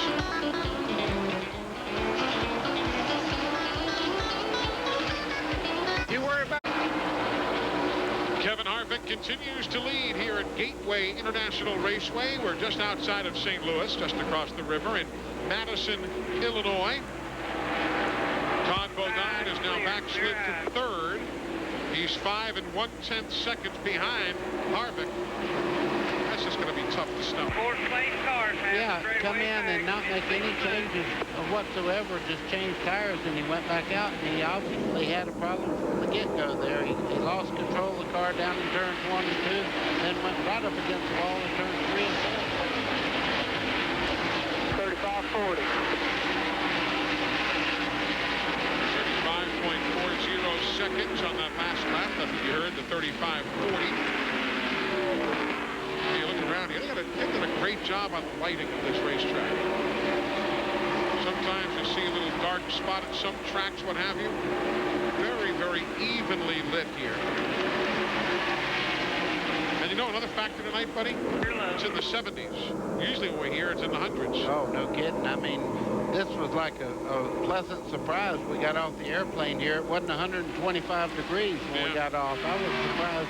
But we have had some pretty bad weather here, and it's kept the temperatures way down. 20 laps to go to settle it. 43 Sauter, he is in 19th spot. The 83 of Grubb, he's in 27th. He's 3 laps down. Had to make an unscheduled stop and was brought back down the pit lane by NASCAR for an infraction after pitting out of their pit box.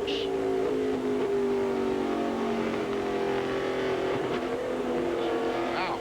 Jason Leffler there in the 18 goes by. So does Keller in the 57.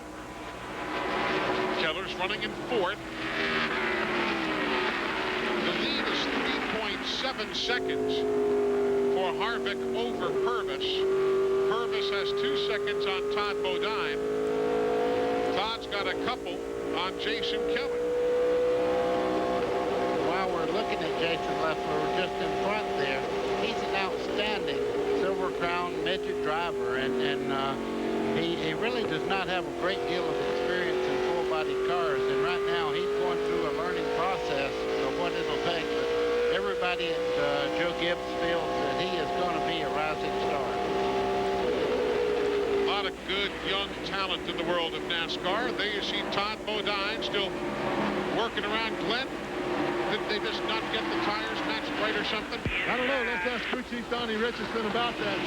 Donnie, obviously something wrong with the car since you changed tires. What is it? I don't really know. We just changed tires, and it's no faster than it was before. So it's a mystery to me right now. We'll just have to see what happens.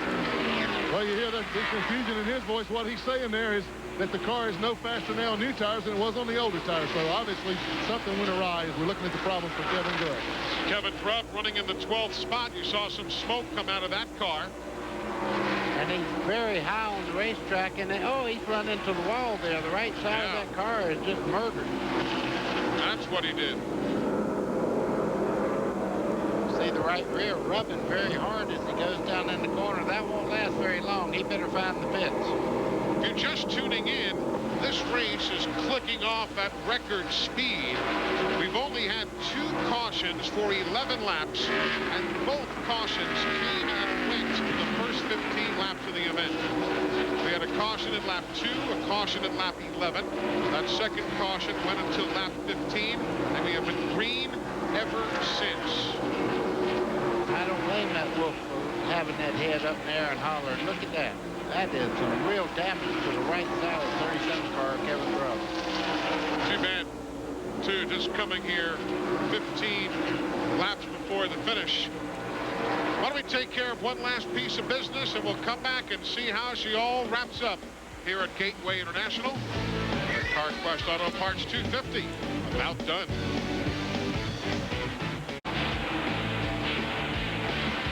Well, that man, Kevin Harvick, now 9 laps away from his first career NASCAR Busch Series win. And if he does hang on, it will be the second win for a rookie on the tour in the last 3 races. Remember that Busch Series rookie Ron Hornaday won at the Nazareth Speedway in Pennsylvania. Rookies not too poorly tonight, buddy, on this tough little racetrack. No, they're not, and they've adapted to a very difficult racetrack in a hurry here, especially Kevin Harvick. I mean, he's almost been perfect all evening, and one time there he dropped back to about 5th and made an adjustment on the pit stop, and away he goes. I'm telling you, he looks like he's been here half his life. I do see a little bit of smoke out of the right rear there as he goes down in the corner, but nothing to worry about. He's been doing that quite a while. His lead is 3 3/10 seconds over that number 4 of Jeff Purvis. Purvis has 4 more seconds on Todd Bodine. Todd's got 2 seconds on Keller. Keller's got 6 seconds on Jeff Green. So it's some 16 seconds from first place back to 5th. Eli, one of these days, Jeff Purvis is going to get a break and get in the Western Cup. He has been ready for about 2 years. I think he has all the tools to make it. Very limited radio communication to Harvick right now.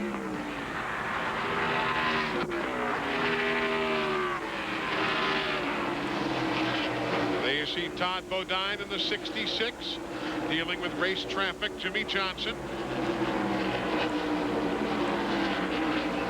Hey, in light of how things have gone for Todd, though, still a pretty solid run here of late.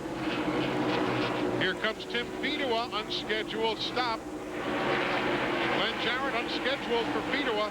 Absolutely, Eli, and believe it or not, he has run out of fuel. The engine is off on the car. They're spraying ether in it right now. You can hear it refire, and it stalled again. Might as well put a little more gas in there while he stalled.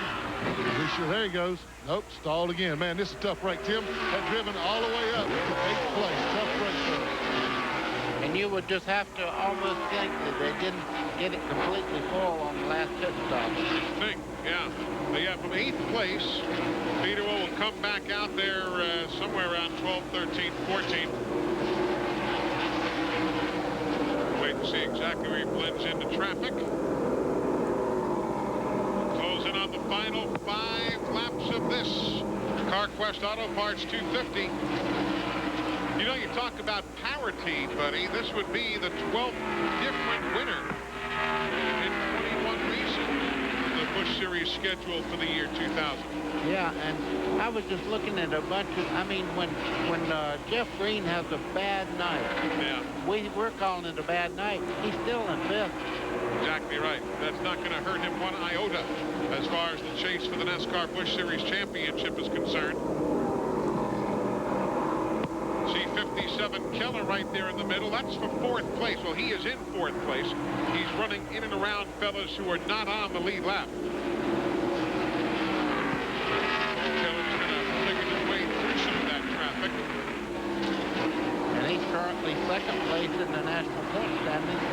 So he has to be very careful as he works his way through lap traffic, not to make a mistake this close to the checkered flag.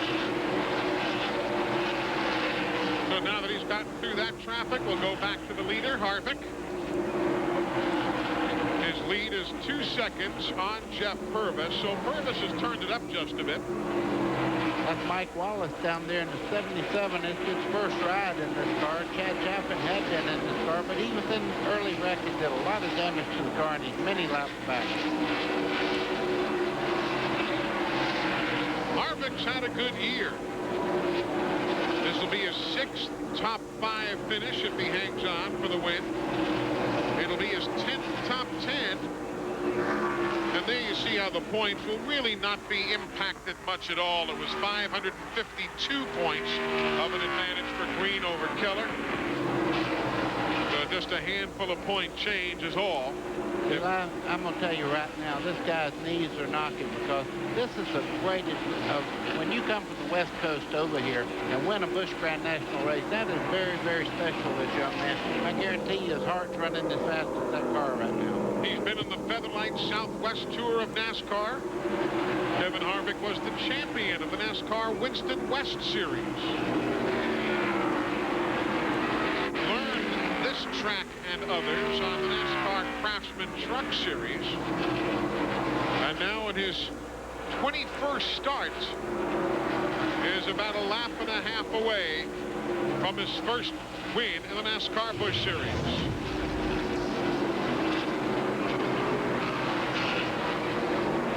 He just told him, don't make a mistake now. Run your lap. You have it made. Don't make a mistake. Don't give this race to somebody that didn't earn it. Kevin Harvick will lead 5 times tonight for 111 laps. And he will become the 2nd rookie to win this season. On the NASCAR Busch Series, Kevin Harvick is the newest winner in the NASCAR family here on the NASCAR Busch Series. Purvis will come home in 2nd spot. Here comes Todd Bodine across the line in 3rd. Jason Keller will finish 4th. You see Jeff Green, that yellow machine coming to the checkers right now. He'll finish 5th. Ron Hornaday comes home 6th. Joe Nemechek 7th. Then Kenny Wallace, Kyle Petty in 9th, and Elton Sawyer in 10th. That is the top 10. And you know there is a smile a mile wide down there, Mike.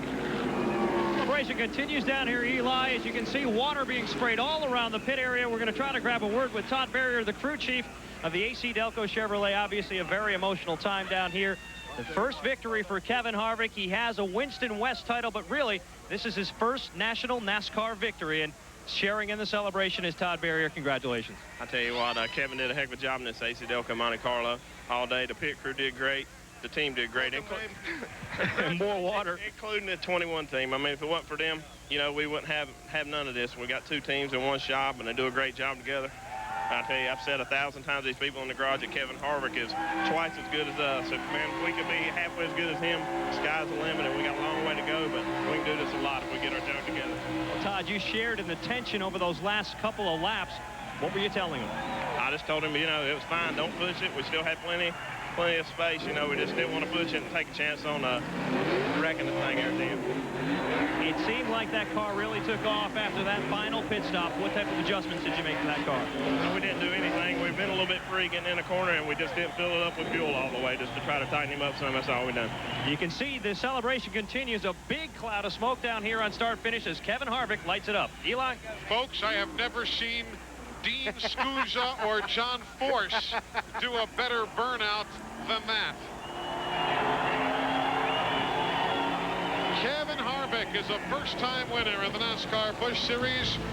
We'll congratulate him together in victory lane when we come back.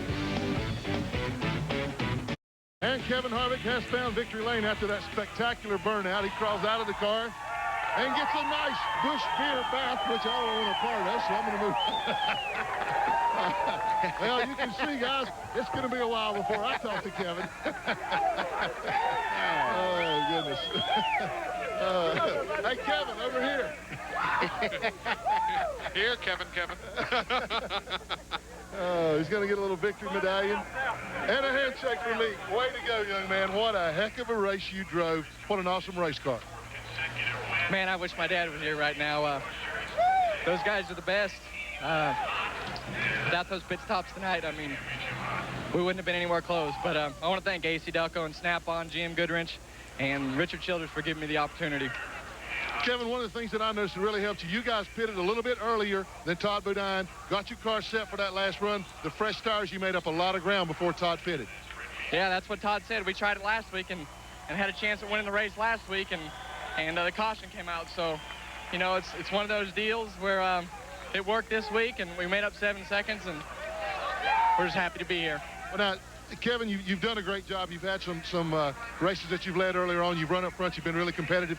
But did you, in your mind, ever think that in only your 21st start that you'd be sitting here or standing here talking in victory lane? I didn't know what to expect coming into this year with the opportunity that we had and the team that we had, and being a new team with myself and Mike Dillon. After the first 5 or 6 weeks, we thought we could win, and here we are, drinking Anheuser-Busch in Victory Circle. Well, you don't have to get here to drink that, but I'm glad to see you got one of those. One more thing I want to talk to you about now. We voted from the booth all the way down to the guys on pit road. That was probably the best burnout we've ever seen. I've been waiting a long time to do that. Hope I don't get in trouble, but it was fun. I don't think you'll get in any trouble. Go on over there and celebrate with you guys. Congratulations, Kevin. Thank you. Okay, Kevin Harvick, you can tell he is really excited, guys. He really doesn't know what to say. Here's Eli. All right, Glenn, you see the guys in the red jerseys, the Rockwell Automation Machine crew. That's Mike Dillon's bunch out of the same shop. And you saw them there in victory lane celebrating right along with the AC Delco bunch. And you like to see that from co-owned operations. And Mike Dillon, he's the son-in-law, Richard Childers, that owns the whole team for both of them. There you see the rundown. All is not lost for Todd Bodine. He becomes the 5th driver in series history to top $3 million in career earnings. So from that standpoint, we salute Todd Bodine. Some good runs, Schuler and Leffler, a couple of youngsters there in 14th and 15th spot. Pick out your favorites there. Tim Feto would deserve better. He was up to 8th spot when he ran out of fuel. Remember that at the end? Has to come home 21st. Yeah, and I'm looking at Casey Atwood. He has been snake bit this year. He has not had great runs, I don't think. You also saw David Green's name there as he had to settle for 26th after maybe having the car to beat, but had fuel that just ran out of fuel there and had to coast around and lost 3 laps in the process. So all in all, a big night for Kevin Harvick. And Mike, not a bad evening for Todd Bodine, though I bet you he thinks he had the car to beat. Now, I'm sure he's pretty pleased with the 3rd place finish, Todd. Pretty good run. What'd you need to get to victory lane, though? Well, that last set of tires just didn't match up real well. The middle set was great. Car was awesome. We didn't take any changes, and it went to pushing and loose and just all kinds of things. But I tell you, this Phillips 66 team never gives up. You know, we've had a rough 3-4 weeks here, and come back, run strong like we always do. It's a great day. I got to say hi to everybody home. Ashley Marie, my daughter, watching. Mom, Brett, Diane, Jeff. Hi, everybody. Finally come out of the slump. 3rd place performance. How much of a boost was this for this team? We needed it bad. You know, this team, they didn't give up, though. I'll give them that, man. They just kept digging. You know, we got a championship team, and unfortunately, bad luck has just taken us out of that championship run. This is what we can do every week if we don't have problems, but unfortunately, lady luck hadn't been kind to us. The Tripartite car has been running great, just bad luck. This is what we can do every week. We're going to keep going every week and try to win some races. You know, we're kind of out of this championship deal. Jeff's got a big lead, and they got a great team, but, you know, we're still racing a lot of guys, so we got to keep digging and win some races. Well, guys, it appears that Todd Bodine may have turned his luck around here tonight. To Glenn Jarrett. Okay, thanks, Mike. I've caught up with Jeff Purvis, and although Todd Bodine said Lady Luck wasn't too kind to him lately, it was pretty kind to you last night. You were kind of on your last legs there. Well, I really was. You know, I was right there at the end. My car was just about to quit running. I don't know. Kevin kept backing up to me, and you know, but my hat's off to this Porter Cable crew. We've had a bad first part of the year, but with Doug Richard on board, I mean, he's really turned things around for me, and he's I think he's taught me how to drive again.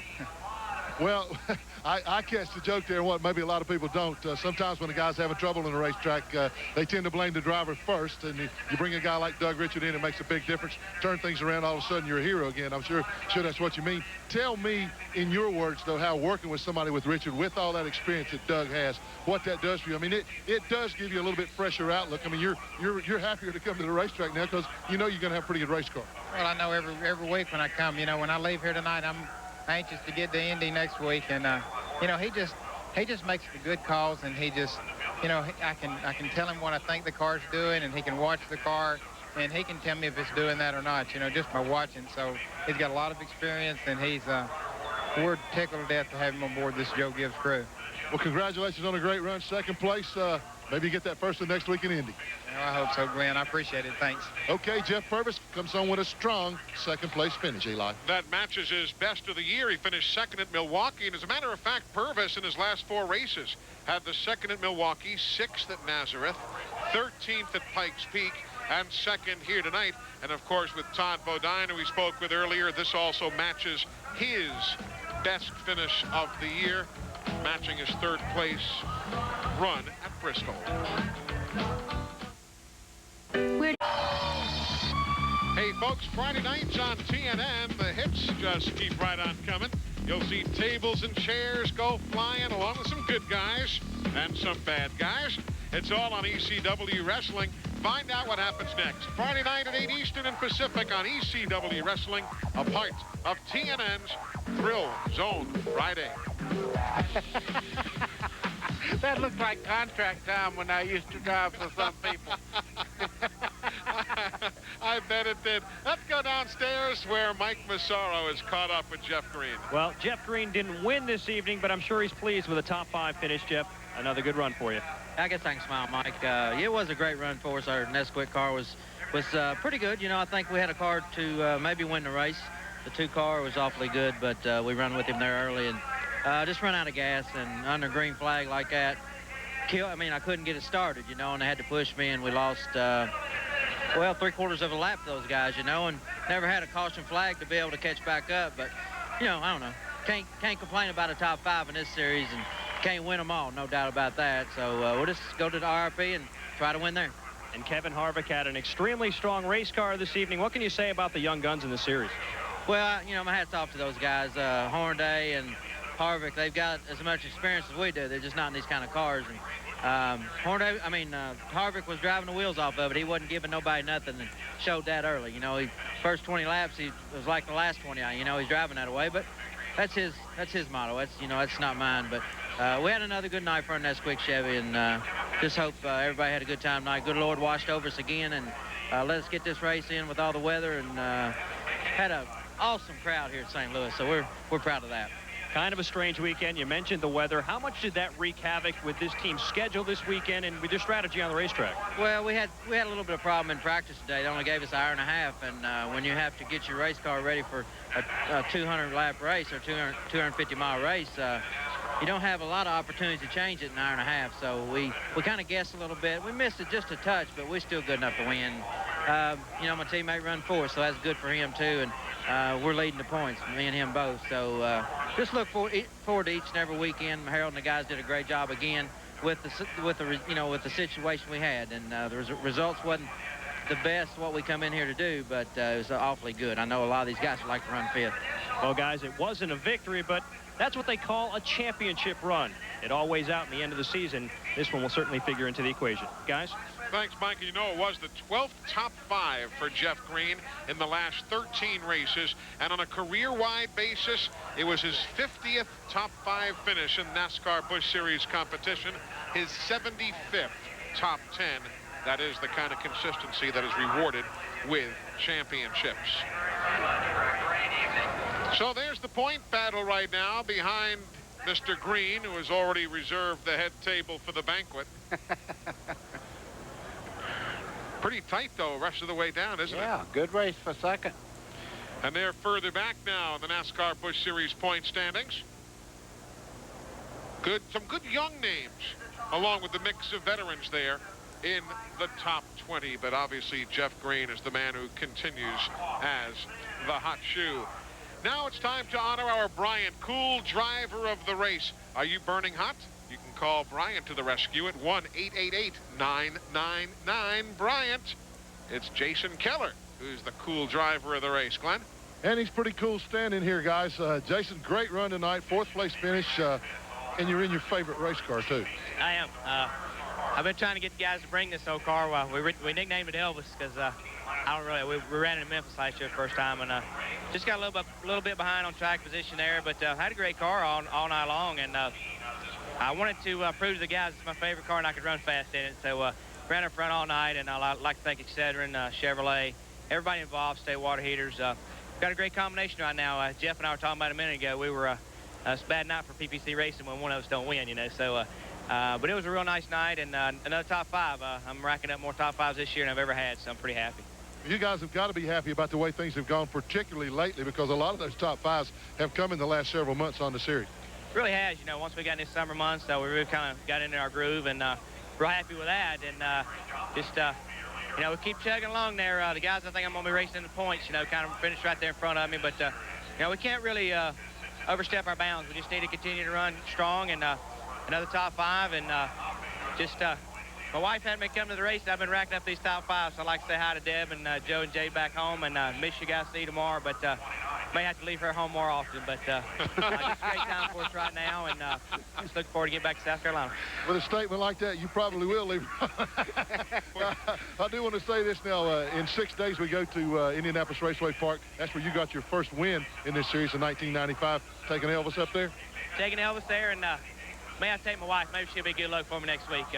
Now, I'm really excited about the next couple of races. We're really just want to continue to run strong, and got a lot going on right now. Next couple of weeks, the Jason Keller Cystic Fibrosis Golf Tournament is going to be next couple of weeks, August 14th, and looking forward to that. Excedrin is going to be the big sponsor of that with a lot of help with Dunlop Golf. So a lot of things coming up, a lot of things good for Jason Keller right now.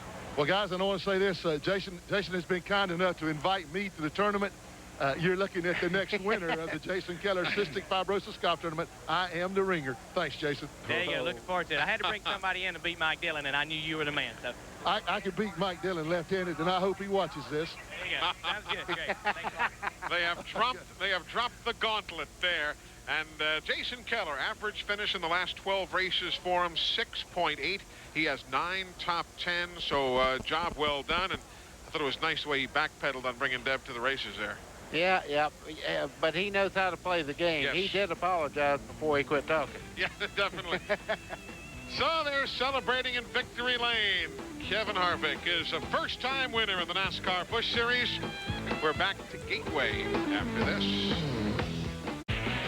Welcome back. Well, we beat Mother Nature today. She rained. You know what they're getting ready to do right now? The NASCAR Remax Challenge Series race that was halted after 13 laps because of rain earlier. They've relined those cars up you see there at the head end of the pit lane, and they're going to resume that race. And those of you just tuning in, we are still live here at a quarter of 11 local time, quarter of midnight Eastern. Kevin Harvick, the top rookie of the race, obviously, in addition to winning the event. 7th time this year he has been the highest finishing rookie. Ron Hornaday had another good night. He has 9 times this year been the rookie of the race. Yes, and at the first part of the race, Jimmy Johnson had a great run going, then had a little bit of problem with handling, but he was up to third spot at one time there. So the celebration continues in victory lane as Kevin Harvick takes a nice steady progression from the Featherlight Southwest Tour to the NASCAR Winston West Series to the Craftsman Truck Series. And you heard Jeff Green make an interesting comment. He said, you know, these rookies have a lot of experience, and some of them more than many of us, except not in this type of a vehicle. Eli, and the Winston West, they run on this type of racetrack. They run on the non-bank racetracks out there, and they really do a great job. You go to Phoenix, and these boys really put on a show there, the Winston West. So Kevin Harvick, I will tell you this, look for more out of him, because winning breeds winning. It and does. I guarantee you he will be a factor everywhere he goes from here on. You see that schedule? You know what's going to be interesting for Harvick? October 21st, right here on TNN, the race at Rockingham, because he missed the race at Rockingham back in February, you might remember. And even so, he's still 4th in points. So see how he does when we head back to the Rock in time for the race later in the month of October. We're going to come right back and continue here at Gateway International outside of St. Louis. Back in a moment. Hey folks, if you're looking for action on Wednesday nights, you've come to the right place. There's Magnificent 7 at 8 p.m., 18 Wheels of Justice at 9, and Man's Gun at 10 p.m. Don't miss it. It's a whole night of action every Wednesday evening starting at 8 Eastern on TNN's Action Wednesday. Number of NASCAR Winston Cup Series regulars on hand with us at Gateway International tonight, and there you see how they all fared, from the high water mark of Joe Nemechek in 7th down to Schrader, who was first out, involved in that accident on lap number 2. Kenny Wallace finishing 8th. This was his 100th Busch Series top 10 finish. He's been in 204 NASCAR Busch Series events, and this was the 100th time he's finished in the top 10. Mike, not a bad little number there. Or excuse me, Glenn, not a bad little number there for Kenny Wallace. No, I bet he didn't know that. But before we get started on all that, now, this is Kenny Wallace's home track. He's from this area, and there's about 9,000 other Wallaces. Now, give us all a wave there, all the family. Yeah, yeah. Yeah, you know that, ladies and gentlemen, look at that hair. It's got to be Kenny Wallace. That's Mom Wallace there. Let me tell you what. In our day around here, she didn't take no crap on no fans. You talk bad about my dad, she'd come down and whop you one. Mom's great, and my Aunt Millie's here, and, you know, just everybody from St. Louis. So, you know, it's too good to come back and win. I guess I'd be too lucky, but, you know, the Lance Snacks car ran good all night long. I messed up. You know, I came in, I was trying to get everything I could under green flag coming in the pits, and got caught for 15 seconds for speeding, and, you know, to my amazement, we were still on the lead lap, and, you know, man, what a race. All green flag. That was strange. So we ended up 8th, and we're happy about it. Well, now, your mama's here. You're going to have to tell us the truth. Is that the first time you ever been caught for speeding? No. Matter of fact, I got a ticket about 4 days ago over in Arnold, Missouri. So that guy's watching, man. I hope you feel good about yourself. But I made one, you know. He got me coming down a hill. That wasn't fair.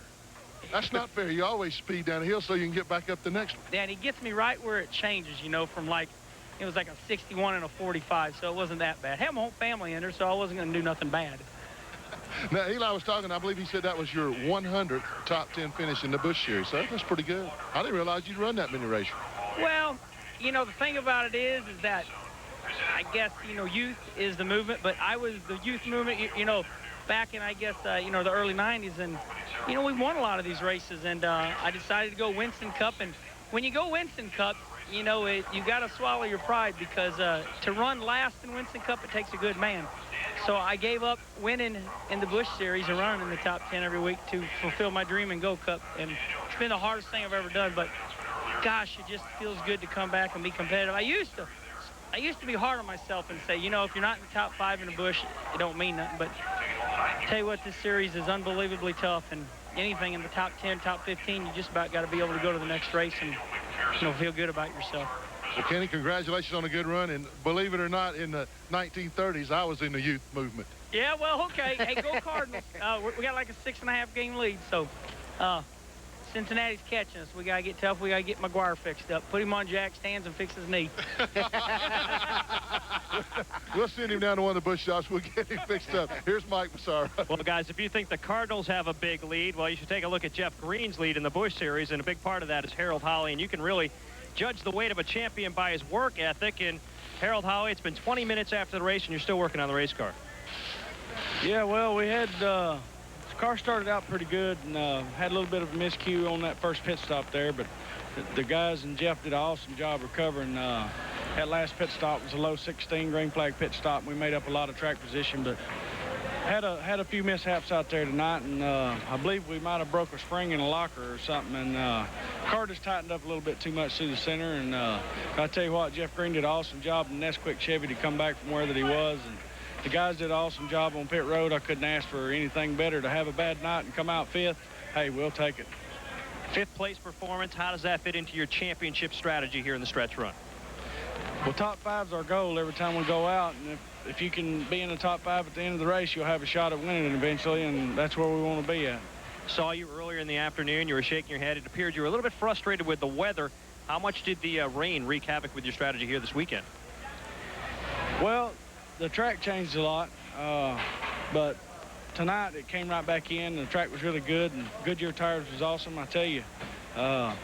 Just lost a little track position, had a hard time recovering from it, but Jeff got after it just as hard as he could, and the guys got after it on that last pit stop. And like I say, I couldn't ask for anything better. It's an awesome team. These guys are after it. Well, Eli, if you take a real close look in the eyes of Harold Holley, you can tell he's still not satisfied yet this year, and he won't be satisfied until he holds that trophy at the end of the season. But he's getting a whole heck of a lot closer. And those guys still have a lot of work ahead of them tonight, don't they? Yes, they do. What they're doing right now is taking that whole car apart. NASCAR checks everything. As you can see, they've already had the carburetor off, and they have the rag over this part of the car right there. They pull the shocks off. They take the dash out to make sure they don't have any devices in there that would add to the performance of that race car. They want them all to meet the specifications, and they check everything about this car. They'll pull the gear out. You see him working on that right now. He's taking, well, as a matter of fact, they've already checked it, and they're putting it back together. No, they're taking it off. But what they'll do, they'll pull the axles out, make them pull the gear out. They'll check that. They'll even take the shocks apart and look in there to make sure they're not spring-loaded and all. So they've got a good bit of work ahead of them as NASCAR tears down the top cars, as is the case after every event. 50th time that the 3 Green brothers have been in the same race. Jeff had his normal good night. David and Mark regretfully did not. When we come back, another final thought or two about the man who was the winner. Kevin Harvick led the most laps this evening. 4th time this year he's done that.